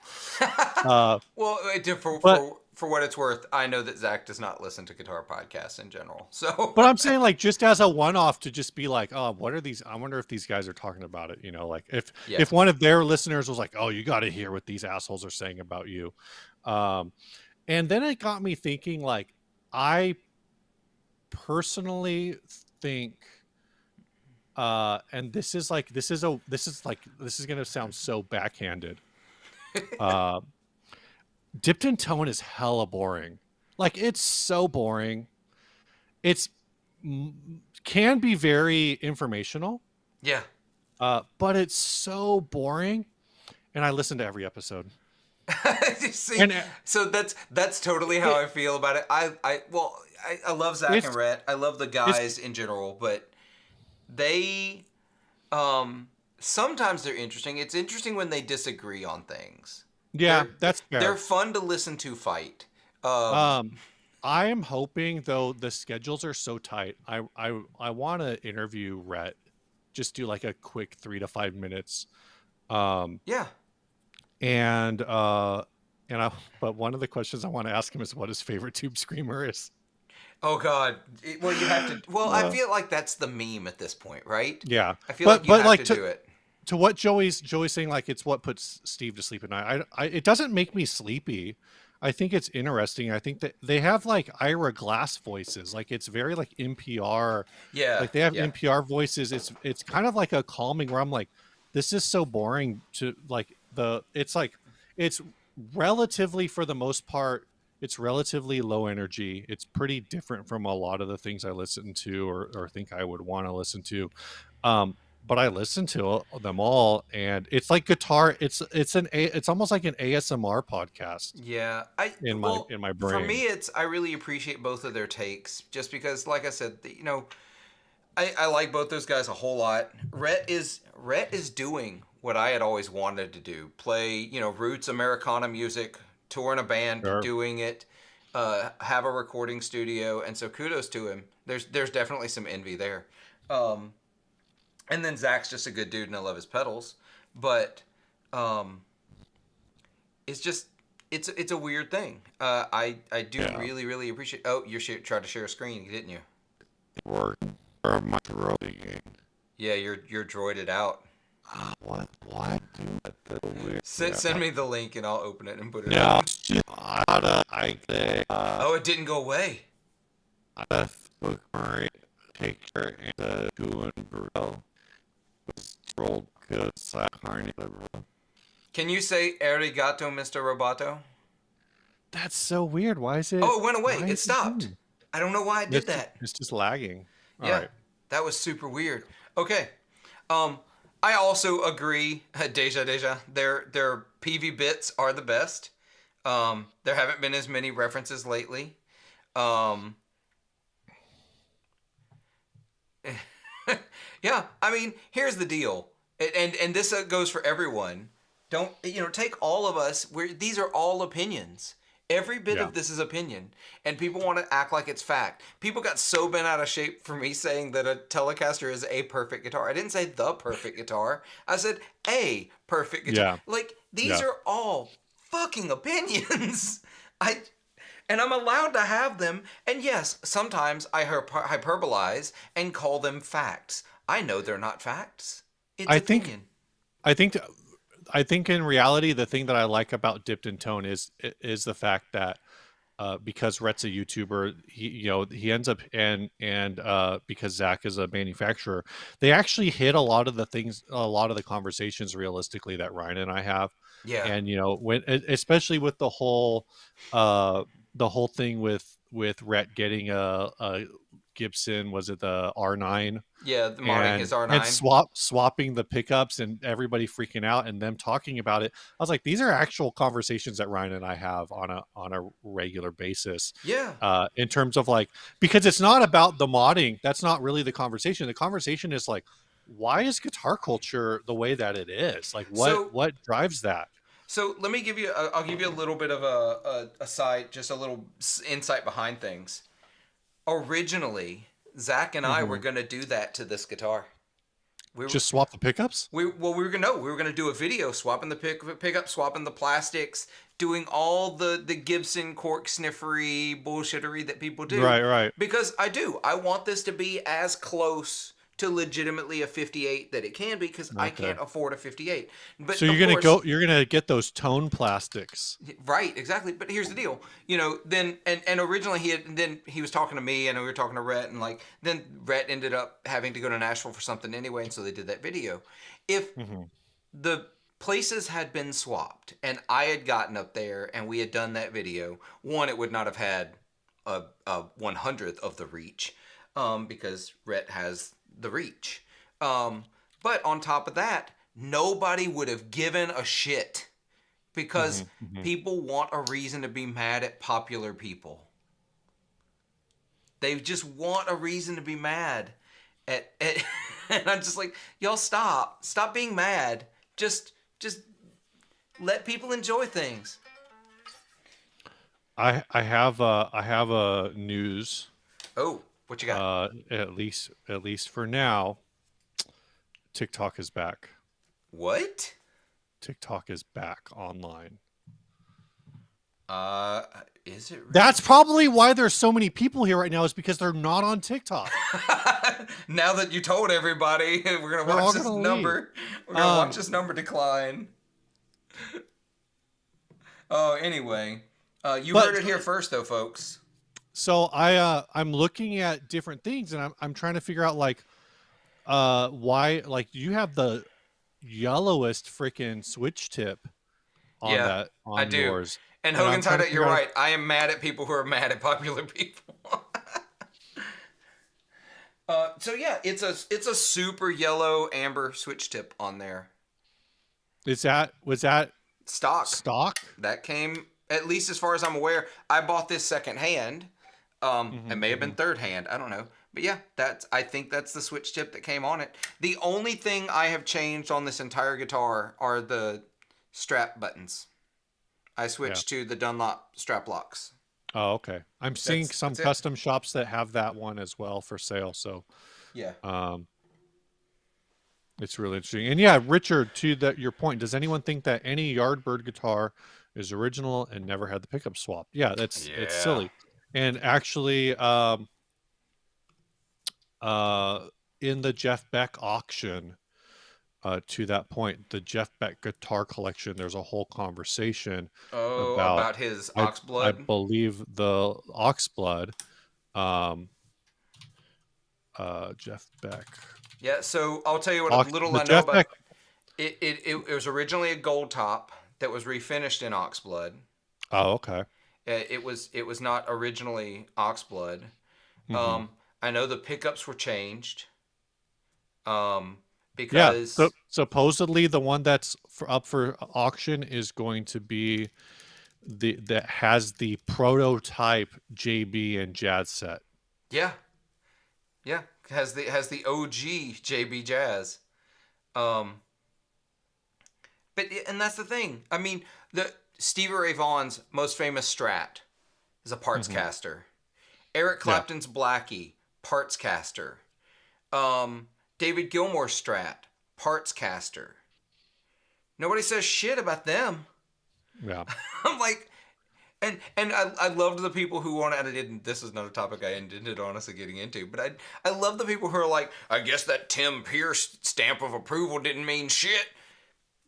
Oh, changing the electronics, it completely reversible mods are irrelevant. Well, I think the other thing there too is, I mean, I guess the counter argument, I think, to the idea of the parts caster, and is that they talk about the Rory Gallagher, right? The Rory Mm-hmm. Gallagher Strat. Supposedly, I know at least one of the stories said that the Rory Gallagher Stratocaster is the first Stratocaster that was ever shipped to Ireland, Yeah, yeah. um, I or the don't know first if that's one, apocryphal or not, but or at least was sold in. Okay, Richard says it's the Telecaster that has the pickups, not the Les Paul. oh, the Telly I thought it Paul, was the yeah, Oxblood. that makes Um, sense.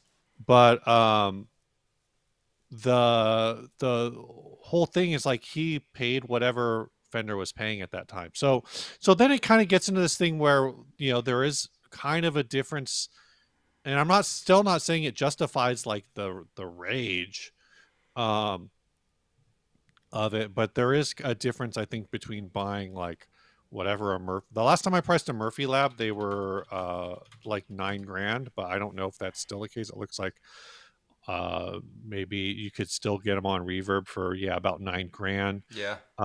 But there's a difference between like, oh, I bought this $9,000 guitar and I'm going to mod it. I'm going to swap this or that or whatever. Versus I bought the Gibson Les Paul Standard for 20, what do we say, 2700. Yeah, exactly. So, but of course, like again, if you own it, and I think I forget who it was it Noise Bloom? Somebody earlier said that, oh, David Menenzies, makes sense that if that R90 is your main guitar, otherwise modding a guitar is kind of a bad buy implied. Like if you're going to spend that much money on a guitar, you should get the parts that you want in it, which I kind of agree with. But Here's my take. at the same time, like you said, it is a uh ultimately, like, changing the pickups is reversible.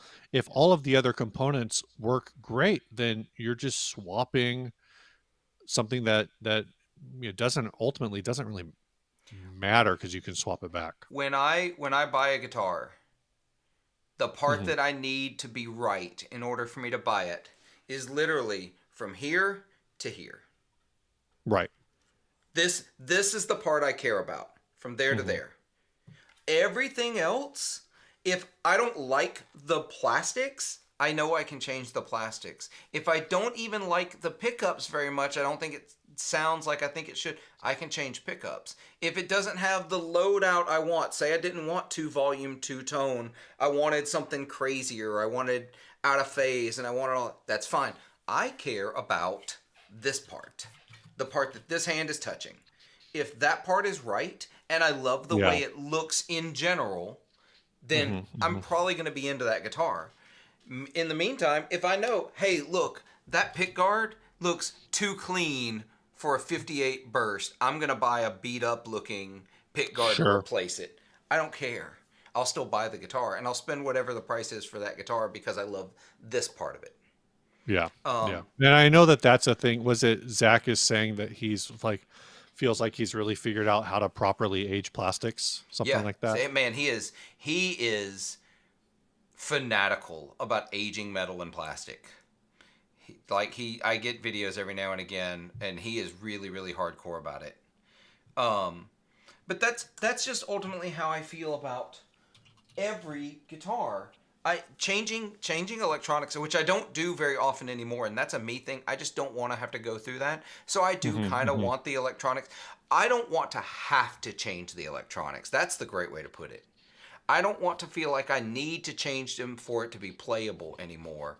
But I'm tempted to change the pickups in this like every other day, only because I'm curious if these custom buckers, there may be something that just sounds even more like the Les Paul sound in my head than these custom buckers do. Maybe it's throwbacks. Maybe it's Ron Ellis. God, there's so Hmm. much money. Maybe it's not. Maybe it's a set of Seth Lovers from Seymour Duncan that are really, really affordable. Yeah, But, you just gotta try all of the $1,000 pickups. well, the Seth Lovers are not. They're cheap. They're No, affordable. they're not. But Hugh says the one thing Gibson does consistently well is make pickups. I don't. The problem is they throw fucking 498s on so many things yep. that I'm just kind of like, I don't know. I mean, I will caveat and say I have not played a 498 set in probably a decade, so Yeah.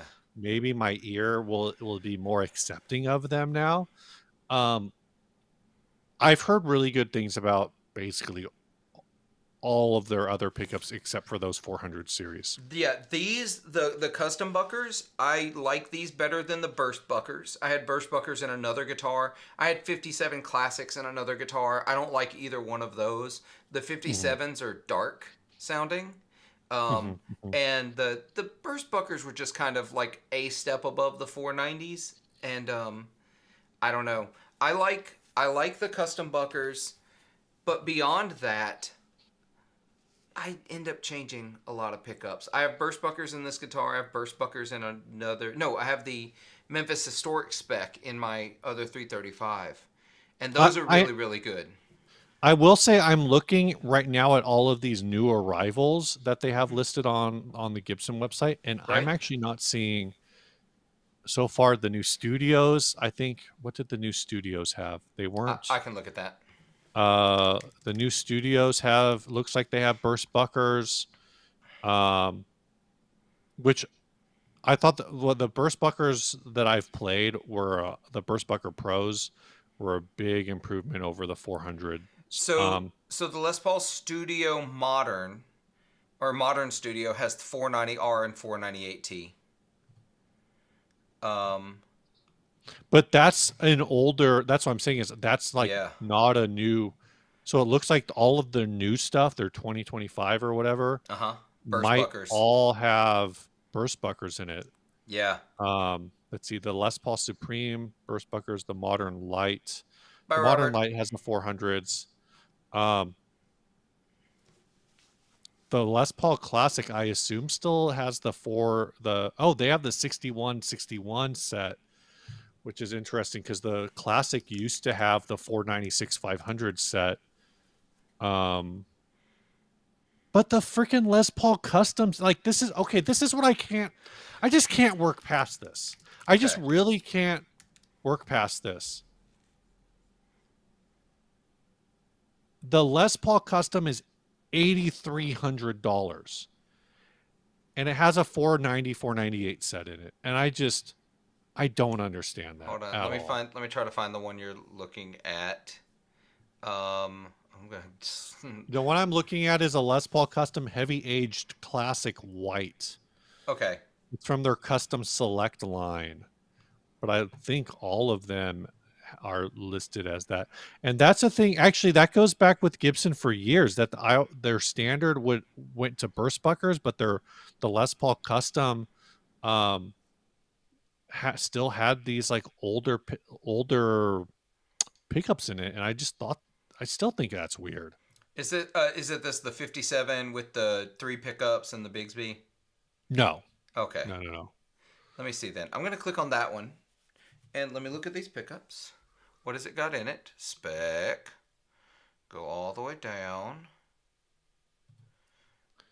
This Pickups. is So this is oh a Gibson Les Paul Custom on Sweetwater 57 with 3 pickups. It has custom buckers. Alnico 3s.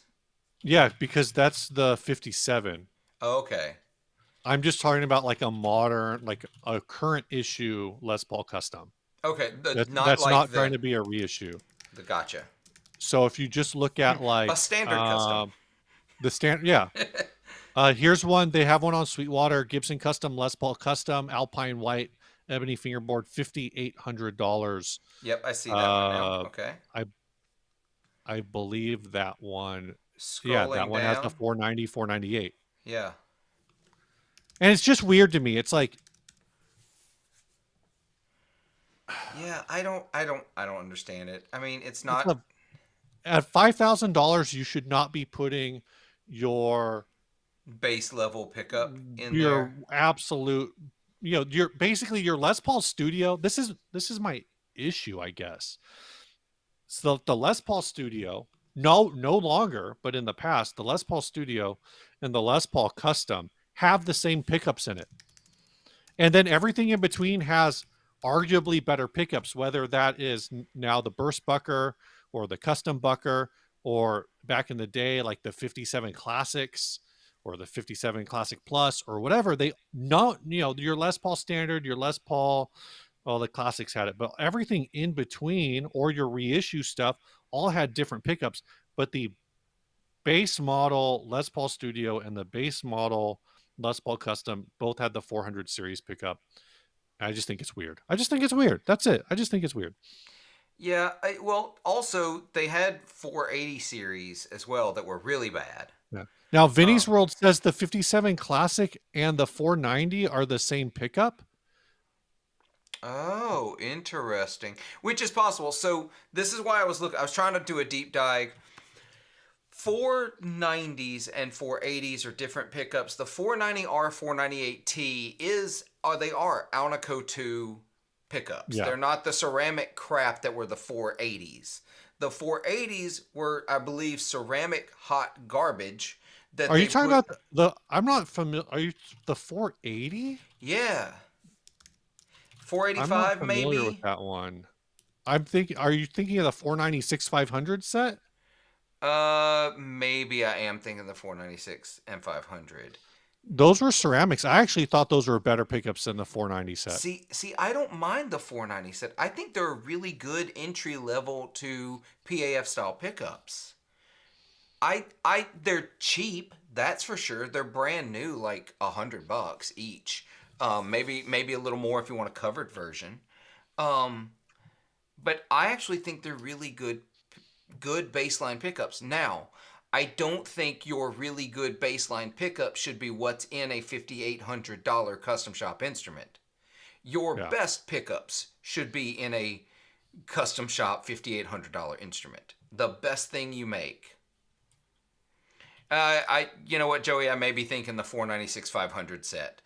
Those, I think that's what was in my SG. I have the SG Special, like a 2004, like lowest level SG Special. I think that's what was in it when I got it, and they were the trashiest of trash. Yeah. The 496 500, it's in the Explorer. It was kind of their go-to pickup for a long time for anything that was supposed to be like a modern guitar, Yeah. because it's that extra hot ceramic. I actually, again, I thought it sounded really good in the Les Paul Classic. Yeah. I I don't mind changing pickups. I mean, a Seymour Duncan is a pretty affordable upgrade pretty quick. Or upgrade really quickly done. Um, what's a set of Seymour Duncan? Don't even not even going like the highest level. What's just a JB Jazz set? I think they're like 200 now, maybe.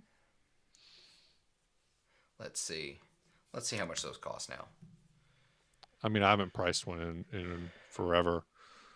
They have an antiquity version for 338, but like, oh, it's $198 For the pair. for the pair for the JB Jazz.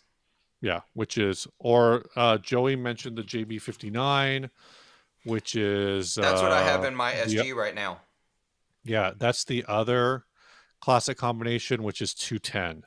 Yeah, done. Oh, you can actually, it looks like you can get that actually at Guitar Center for 198. So about 200 Yeah, plus or minus and 20 then if you're bucks. willing to buy used, you can knock off another 20-30% off Yeah. of that. I think it's definitely worth it. Changing pickups can be fun too. There's just a fun Yeah. time in changing Yeah. pickups. So, I mean, I know people think it's insane and they wanted to rag on Rhett for it, but when I got my Novo Ceres J, the first thing I did was change the pickups. We teased that at the beginning of this. Yeah.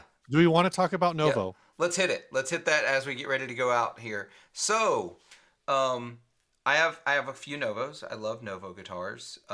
Yeah. Yeah. I You don't even play in church. I don't even play in church. Not anymore anyway. So Dennis Fano, the founder of Fano Guitars, who then sold it, and by the Yeah. way, went with the sale of the company for 3 years until he left. Yeah. Just saying. So also then later in 2015, he founded Novo Guitars. There's been so much speculation in the Novo Facebook groups about this that from people who don't understand how corporate mergers work. Once again, we're arts people who don't always understand how business works. That's not me talking down on anyone. That's just that, we have our focuses and we don't, it feels cold and calculated. A lot of people are like, so Dennis sold the company. No, they started a new company called Sonic Design Lab. Yeah. And it's spelled funny because it's from an XTC song. Which I feel like I need to listen to because I'm just very I feel like I should know that song, but Yeah, Novo did have a $300 across the board price increase. I'm saying that I bought my Novo brand new, upgraded every possible expensive upgrade except pickups because I knew I was going to change them to something specific. And then I paid less for my Novo in 2021, or I ordered in 2020, than it costs for base level now. Whew. Right. Anyway, so what's happened is, to the best of my knowledge, to the best I've been able to piece together and talk to some Hmm. people, and so Neil Reed, who was a co-owner of Fano, Right. and He was listed somewhere as the chief something or other well, that's the new one, isn't it? in the no uh where I need to see where I found it. Sure. I was doing my own little I was God I was doing my own little KDH run. Oh, I Uh gotcha. So while Steve finds the actual position, I know he was a co-owner of Fano, yeah. and then Fano history, real quick, real fast. Dennis Fano founds Fano Guitars, eventually sells to Premier Builders Guild, who also owned Two Rock at one point.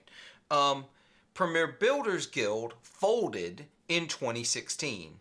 And Hmm. at that point, Fano was bought, and I think the co-owners, one was from Arizona and the other is from the UK, and they were built in Arizona. Um, well, now Dennis and Neil Reed, the co-owner of Fano, have brought the brands together under a bigger umbrella brand called Sonic Design Lab, Yep. where Neil Reed serves as the CEO, Dennis Fano serves as chairman of the board and chief creative design. Yeah. That So is a partnership. Neil was listed as the director of Fano Guitars Europe Okay, Limited. But this is looking at the UK company like information. gotcha. Like because which is again, this is the same thing. This is the same page that KDH used to try to expose Oh, Anderson's. Yeah, Leanderton. yeah, Um, so Neil Reed seems like an interesting person. Like you said, like he's been working with Fano for a while. It sounds yep. like, um, but on his like his profile on the Sonic Design Lab page, I feel like doesn't exactly inspire confidence. No, dude. Because Hold on, before you even go there, sure, I'll tell you that I went on there right after this was announced, and they still had the gobbledygook language that's automatically in a page template until you oh change it yeah, to your own language. I Like I saw was, that too. I was like, yeah, they still haven't done any of this. They're still Uh, fleshing this out. But his says Neil has over 30 years of experience in the music, television, and media industries. He has built and turned around several businesses as well as floating a company on the London Stock Exchange. Having worked with major artists and brands worldwide, including Warner Music, Sony Music, BBC, England Rugby, BMW, and Lotus Cars. Yeah. Lotus is on my dream car list. Mm-hmm. So apparently, I need to figure out if am I getting a Fano or am I getting Yeah. or a Novo or a Lotus, or maybe I just need to start schmoozing with Dennis. Can you Uh, get a Lotus and finish over finish now with Relic, like light and heavy Relic? just a rusted. I mean, a rusty Lotus is all I can actually afford. Um, so the weird thing is, so he's a marketing guy. He's a marketing consultant. Sure. He's got a marketing company. He's also been it's listed as direct. I don't know what the role of director means on this website because I think it might mean more than it does in role director, and then occupation for Sonic Design Lab. His occupation is company director. His occupation for Fano Guitars Europe is CEO. Yeah. His occupation for he owns a shop museum. This is the weirdest one that I found. He owns a cute gift shop / tea room set in a country cottage garden selling toys, ceramics, and souvenirs called Pooh Corner. Oh. Neil Reed basically owns a Milne themed tea house. Yeah, that's wild. And I think they may actually be I was trying to figure out what exactly is going on, but I think they may be like an officially licensed by the Milne estate to run this thing. And they purchased it from somebody else who actually set it up in like the 70s. Um, Oh, that's yeah, cool. founder Mike Ridley and his wife created the Gift and Tea Shop in 1978. Um, a year earlier, having used his skills as a potter to manufacture Winnie the Pooh ceramics under a license from Disney, whom he eventually held a license for over 10 years and met Christopher Milne on a number of occasions. So it's kind of like I just think that's so strange. Yeah, I do too. Um, but that's also where I kind of thought of like the idea, and I pitched this to you before, and I pitched this as 100% speculation, but I got Phil McKnight to read this during the live stream on Friday, that this kind of just feels a little bit like a rich guy who loves guitars, who, it's like if I won the lottery and then was always in like Doug Cower's ear, because Doug and I go back, and then all of a sudden I'm like, hey Doug, I won the lottery, what do you want to do? Like, let's have some fun, here's $20 million because I'm bored, let's have some fun. Like that's how I was reading this situation. Yeah, Like, maybe not that amount of money, but but an amount of money that, like, where some, it felt like a super fan situation. And it seems like maybe that's not so much the case, but there's definitely like a lot of side hustle happening from this guy being a marketing consultant yeah, and whatnot, which is also kind of the David Colt situation with Reverb. Like, he was a musician, guitar enthusiast, whatever, who also had like a side hustle as like a tech bro. Or actually, his main gig was being a tech bro. His side hustle what became Reverb.com. yeah. So I just think it's really interesting. I think it's interesting for Dennis to get his name back. I actually think the Fano story itself is really interesting, because they've gone from premium brand to weird sort of like like the last time I played Fano at NAMM, they were all the import stuff. They were like, Oh, yeah. why does this $800 guitar, like, this is a whole thing too, not to, I'm going all over the place, You're good. but last time I played a Fano was at NAMM. They were I think everything they had there was between $800 and $1,000, Right. and um and they were heavy as hell. And I remember going to them with Ryan, and Ryan and I were sitting there uh looking at these things thinking like, these are like, these feel the same as Eastwood, Revolta, um vintage. Like, there's a certain like weight to a guitar when you pick it up, when it weighs a certain amount and has a certain feel to it in terms of the lacquer and everything that it uses, where you just, they're like, I feel like these all came from the same factory. Yeah, and they did. And like I said, Eastwood has that vibe, those Fanos had that vibe. um vintage slash Revo slash whatever, all that Wilkinson stuff out of the UK. Like, they were all just like heavy as hell. Now I don't know if the new ones, now that they're back making these in the US, if Well, they so have they that. they never stopped making the U.S. made. There's two series Right, what they were featuring where the at import NAMM stuff. Yeah, was the import stuff.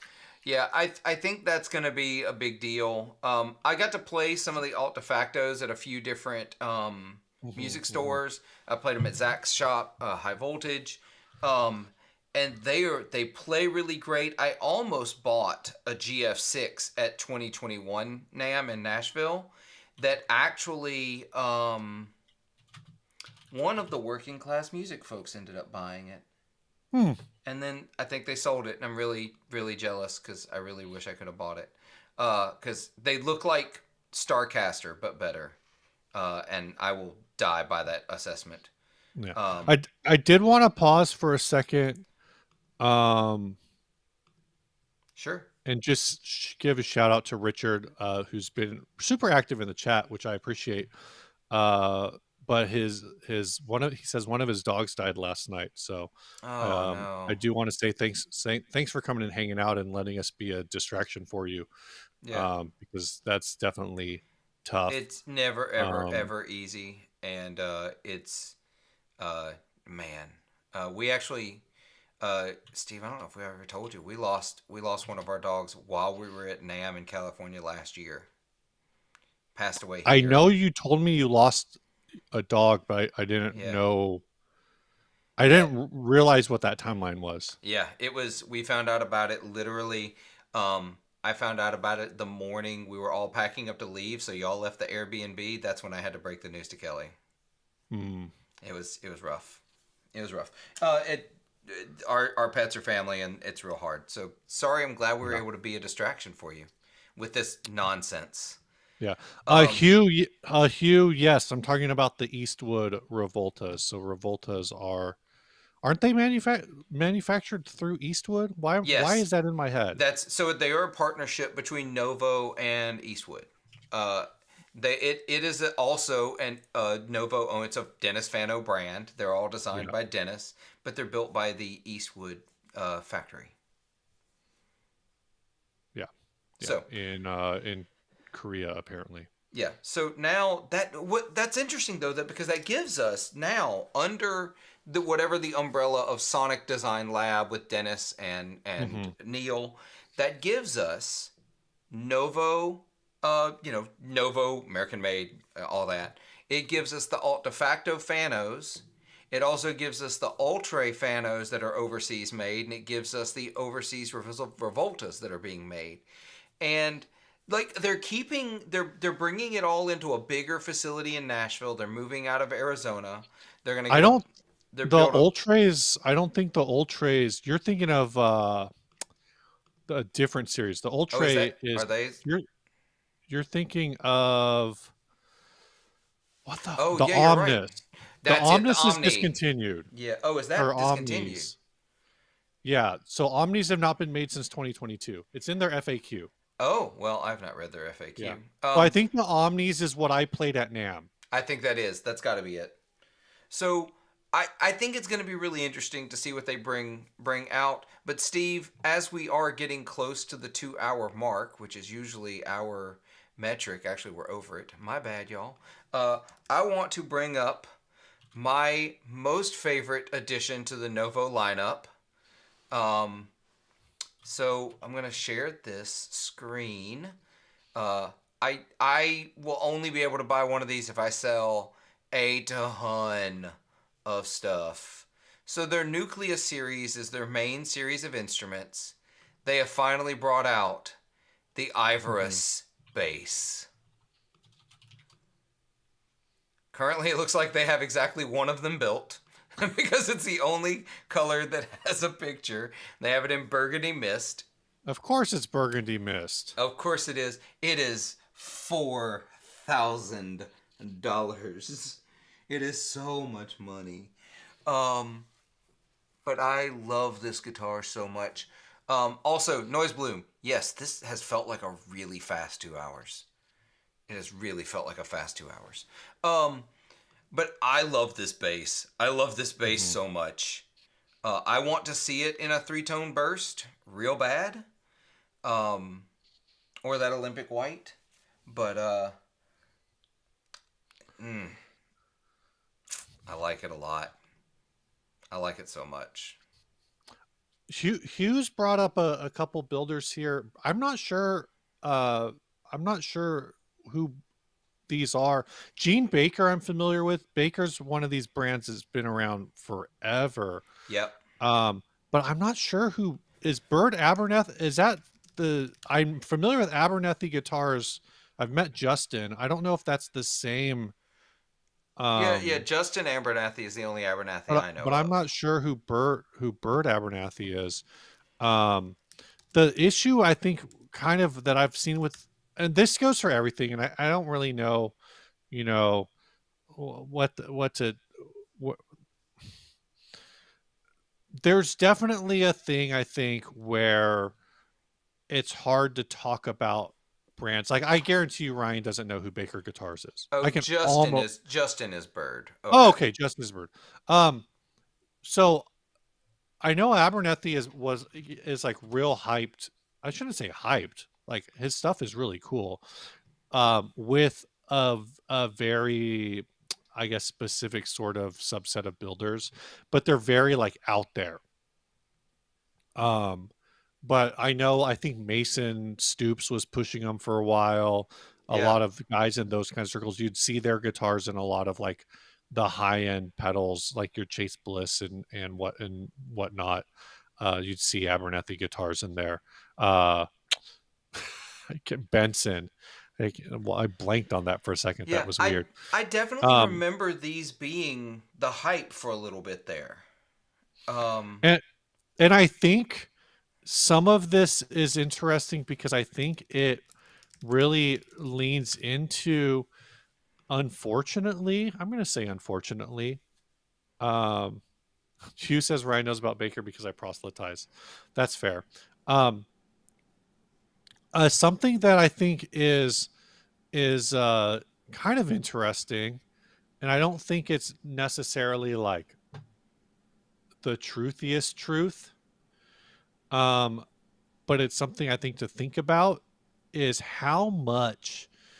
um, how much guitar culture on the internet, which turns into what drives um, what gets talked about on YouTube, right?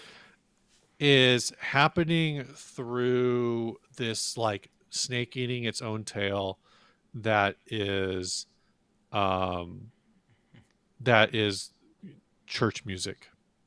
Yeah, dude. Like So how much press do brands like Novo, like did Novo get big because some church musician picked it up? I don't know. I don't I know what that story is. I just know I see their stuff in that space a lot.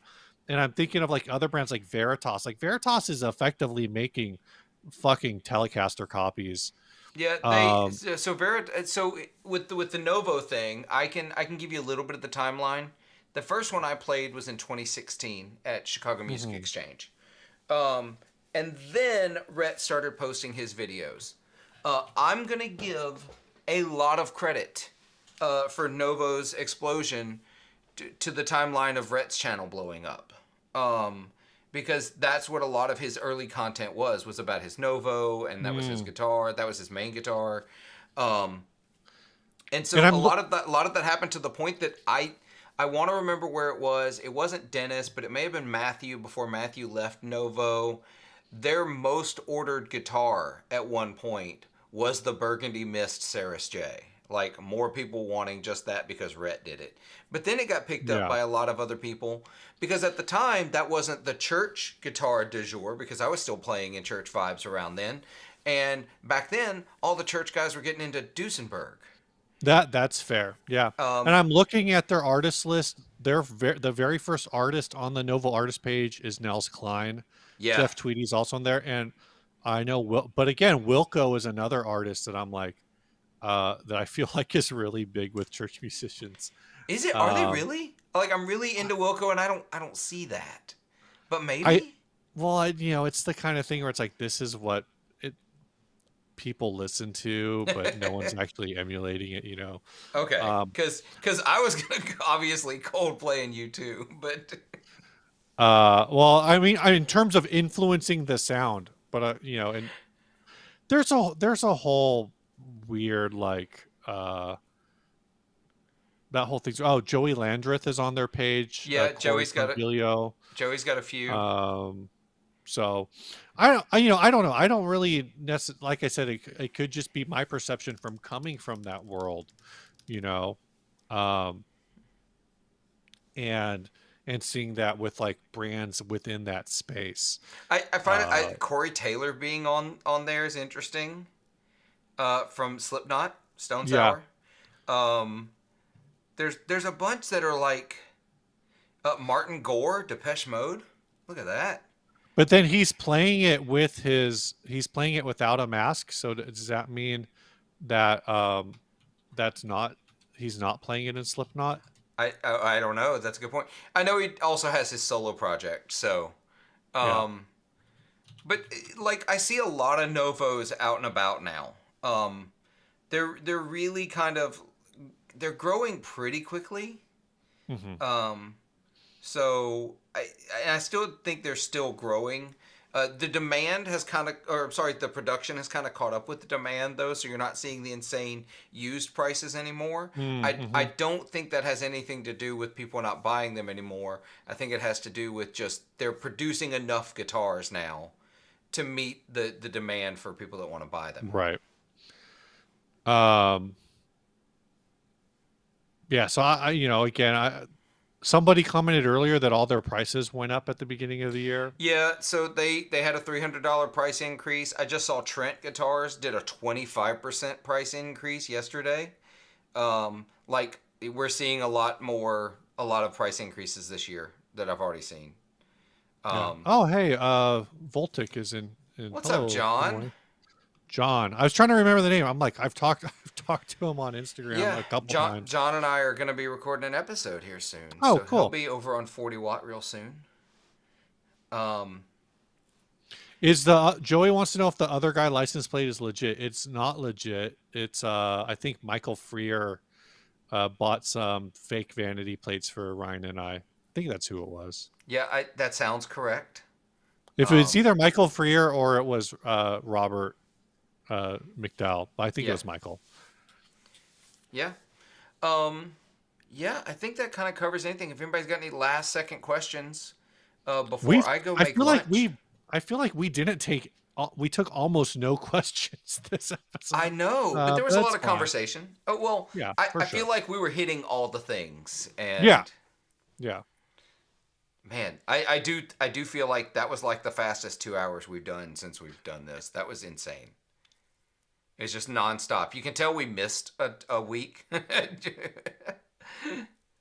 Well, I looked at the calendar and this is actually like exactly Is it where it time. should be? Okay. Well, we recorded on the last time we streamed was the 15th. So it's been 1, 2, 3, 4. I guess this is the 5th week Yeah. technically, but it would have been like this one or last one. Snarky says, "What about that spinoff? What I don't know what the spinoff. What spinoff? What spin off? I don't know what spinoff we're talking about." I don't know. Oh yeah, Hal Nimoy. I saw the price increase on Trent guitars too, which is kind of a bummer Yeah. as well. Yeah, it sucks.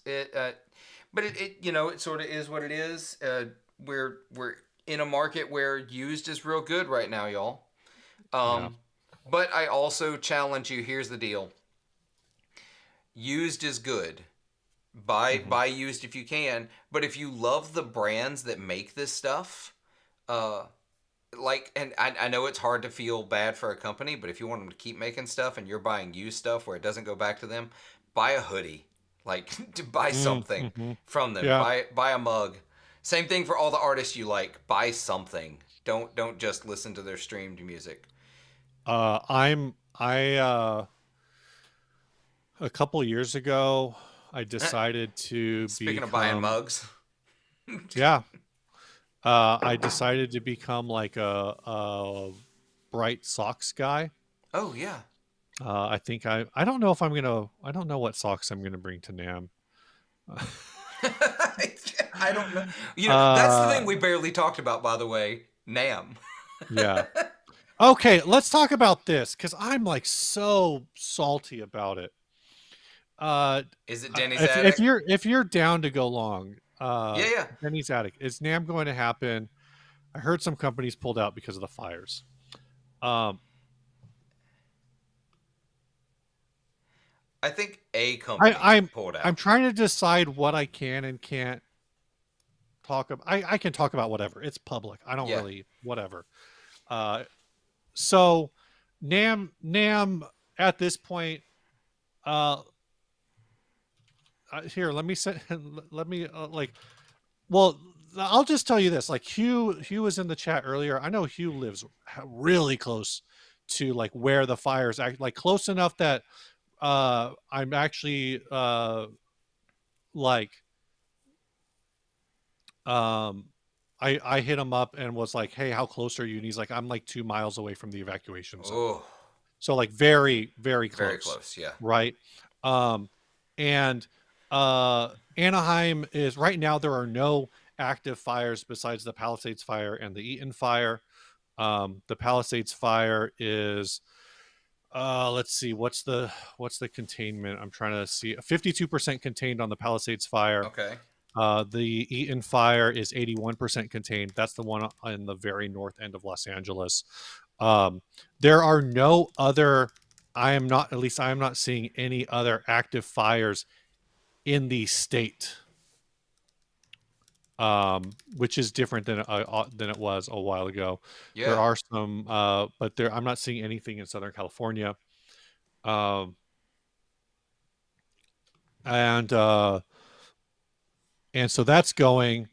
Um, the I don't think NAMM was ever really under threat.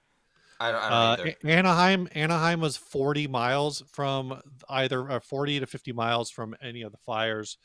Um, I do wonder if um, some companies, what one thing, this is again 100% speculation, is I wonder if NAMM basically gave companies now and said, look, we will give you a discount on your next year's show or something if you don't feel comfortable coming out, Yeah. right? Something like that. I don't know. David Menenzi says maybe some logistical implications. LAX, I don't believe, was ever closed. I don't think LAX even had delays. Nope. Um, They said neither it nor the John, Anaheim airport. John yeah, Wayne. John Wayne, which is it's not in Anaheim, but It's in it's Santa somewhere in there. Ana. It's in Santa Yeah. Ana. Um, and yeah, Joe was right next to the Sunset Fire, I believe, Yeah, he which was. I think is out now. That one got handled, I think, the fastest. Because Yeah. I think they actually arrested someone for arson for that one. Oh, really? I Yeah. haven't been staying up on that news. Yeah, Um, I tried. so, uh, so the one company, I'll just say it, Maybach Guitars pulled out. They're a German company. I was talking to Ryan about it, and Maybach is really interesting because I don't think they have a single dealer in the United States. Um, They don't. it's actually illegal for them to sell their guitars in the United States, from Yep. what I understand, Not because illegal. It is difficult. I'm familiar with them because I feel like we talk about them a lot when I'm on Guitar Nerds. oh Um, yeah, I'm sure. they have a series of guitars that I would understand they don't want to try to sell in the US because hold on, I'll show you why. I'll share the screen. I would This argue is that they have 4 series of this is guitars. why they don't want to sell guitars in the US. Well, my understanding is they can't. Yeah, look at it. Look at it. It's called the Lester.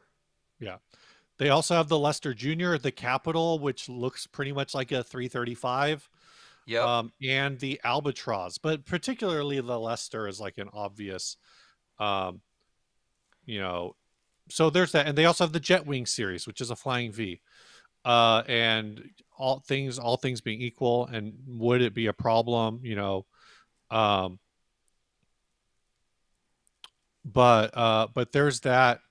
Um, They do a Lester doing Jr. doing a whole thing. So they don't even sell here. So they come to NAMM, and there's a whole like when you cannot sell, or like if you don't sell and possibly can't sell in the United States, like I don't know what the benefit of a show like NAMM is over like whatever the German uh ver- equivalent of NAMM. I Yeah. just don't know. I can't speak to that. But my issue was that they pulled out. They said that they're pulling out because of the fires, and I don't know if you want to try to find that. Uh, Yeah, I can find that real quick. of course, if you look up Maybach Instagram, you get the Mercedes uh, Instagram, not theirs. Um, it's a very like well put together statement, I think. But basically, they say, after careful consideration, we at Maybach Guitars have decided not to attend the NAMM show. Not an easy decision. It's always been an incredible opportunity to connect with the community. Agree with that. Showcase our instruments. Okay. Um, Then they go on to say, however, the devastating wildfires currently raging across California have created a situation that demands responsibility and sensitivity. Anaheim's not affected. The broader impact of these, while Anaheim is not affected directly at this time, the broader impact of these fires on the environment, communities, and public safety is deeply concerning. I agree. I live about 100 miles from them. Yeah. I've been under a red flag warning. We're not in one right now, but we were in one for like 2 or 3 weeks straight. So I get that. Now then they say, we believe it's not the right time to gather for an event of this nature when so many are facing hardship. Um, how's that? I mean, that's now, but how is that different than like a year ago? Right. Like It. it's hyper local-ish, I guess, but like then he says the safety of our team partners and global community is our highest priority. Well, none of those things are at risk here. Yeah, none of those things are at Um, risk. They've put out statements that say that the hotel usage for NAMM has not affected the availability for people evacuating yeah, homes. And also, I don't know how taking away a revenue generating event like this, if it doesn't have to, benefits the area.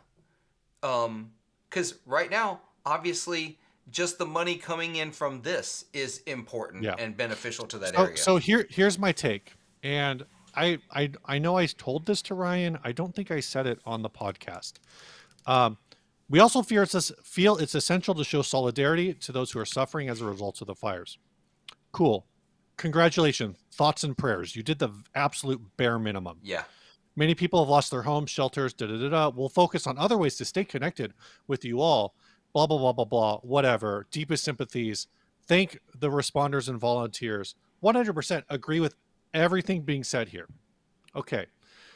Let's assume that NAMM is not refunding them. They are out 10, 5, 10, $20,000 for their booth.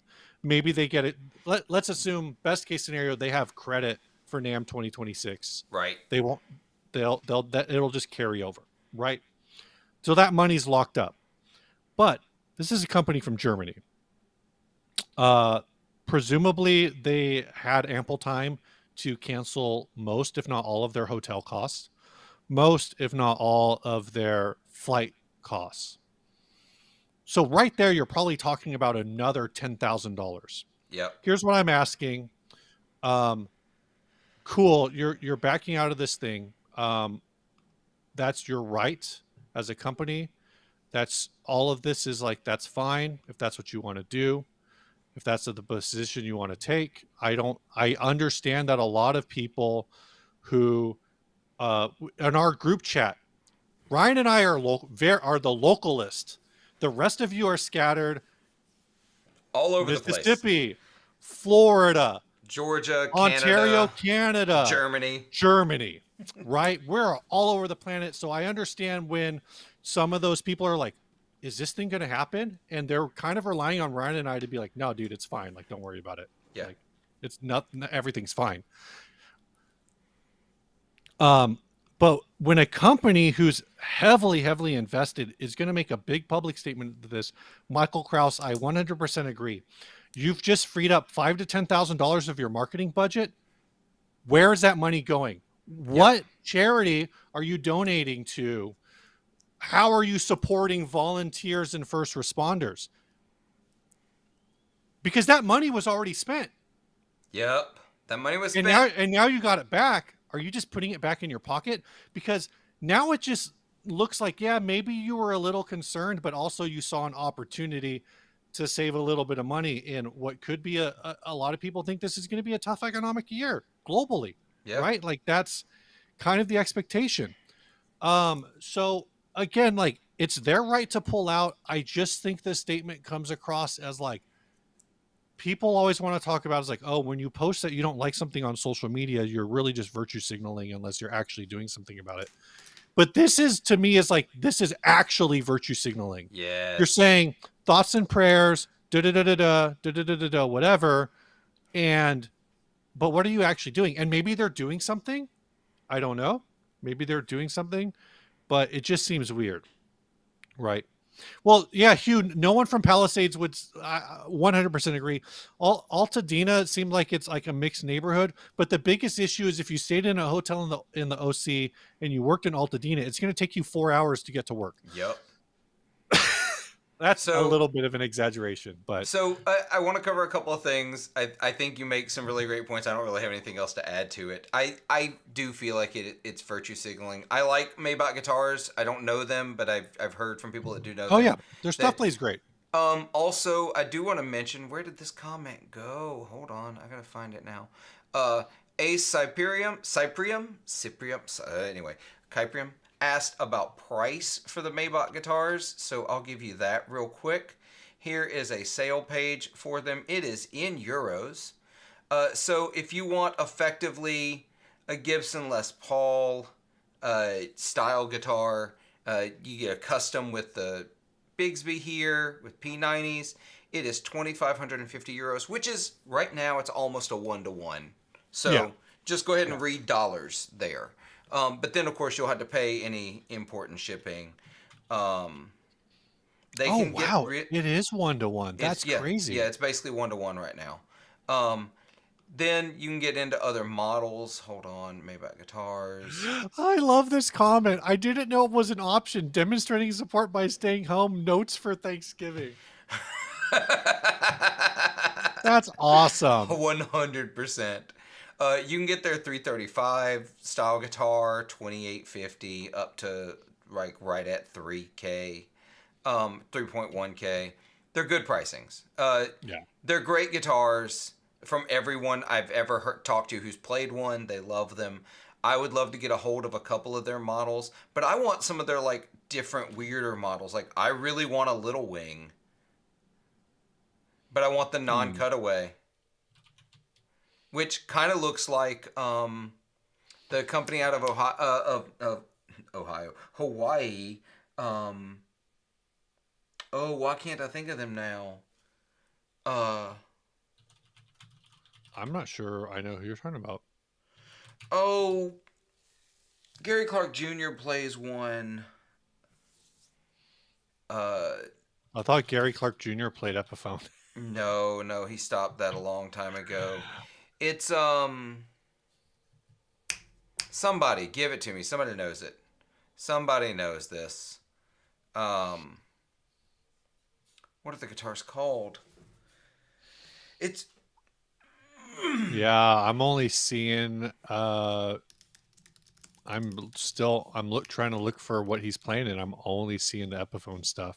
no, he's playing Wide Sky. Why? I'm not familiar with them. So they're made by a guy named Patch in Hawaii.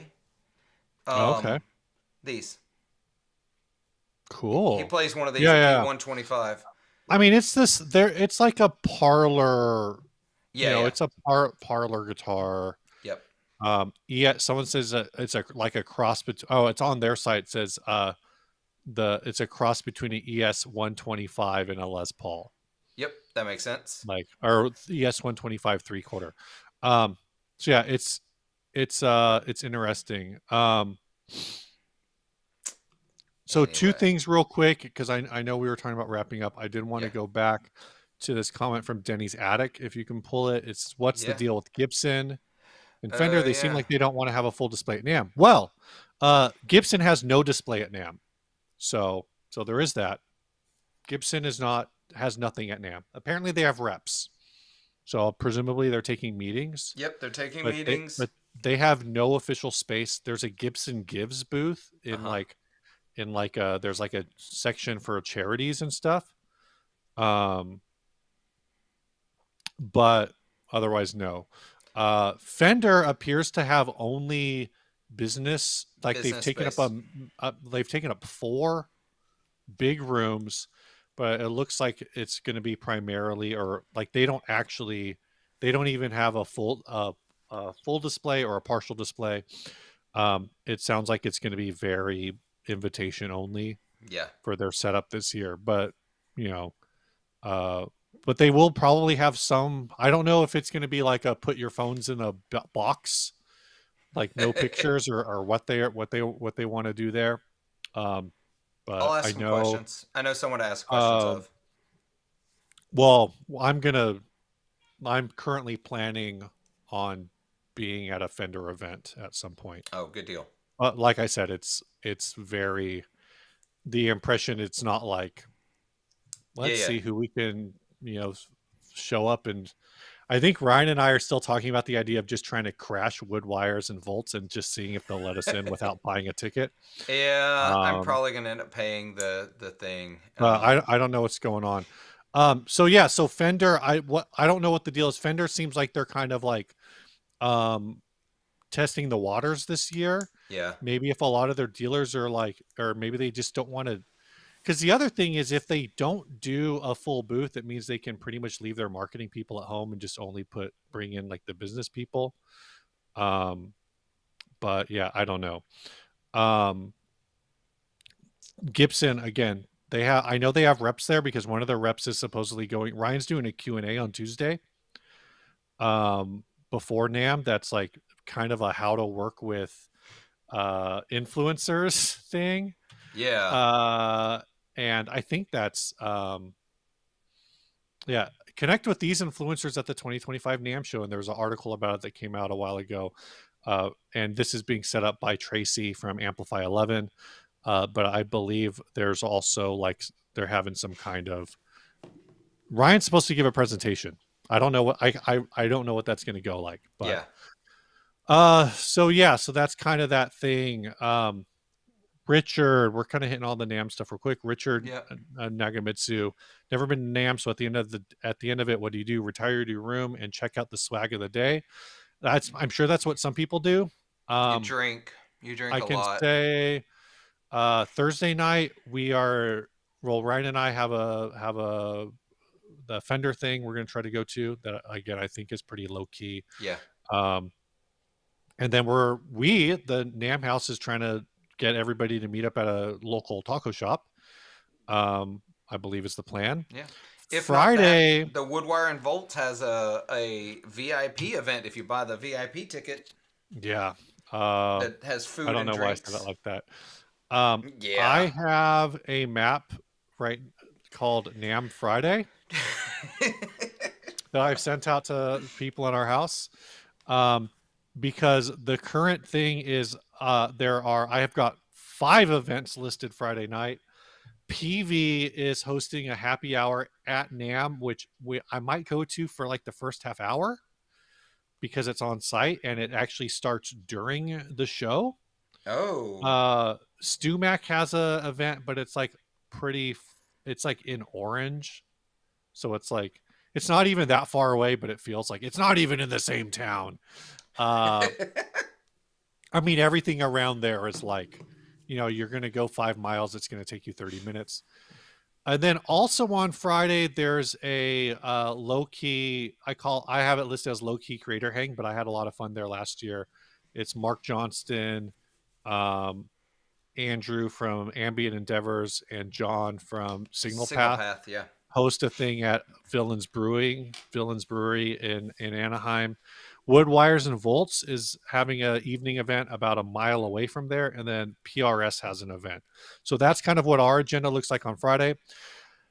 Is there Yeah. also Voltic wants to know, is there effector market? Effector market is happening on Saturday. So Yep. that's what at least part of my Saturday looks like.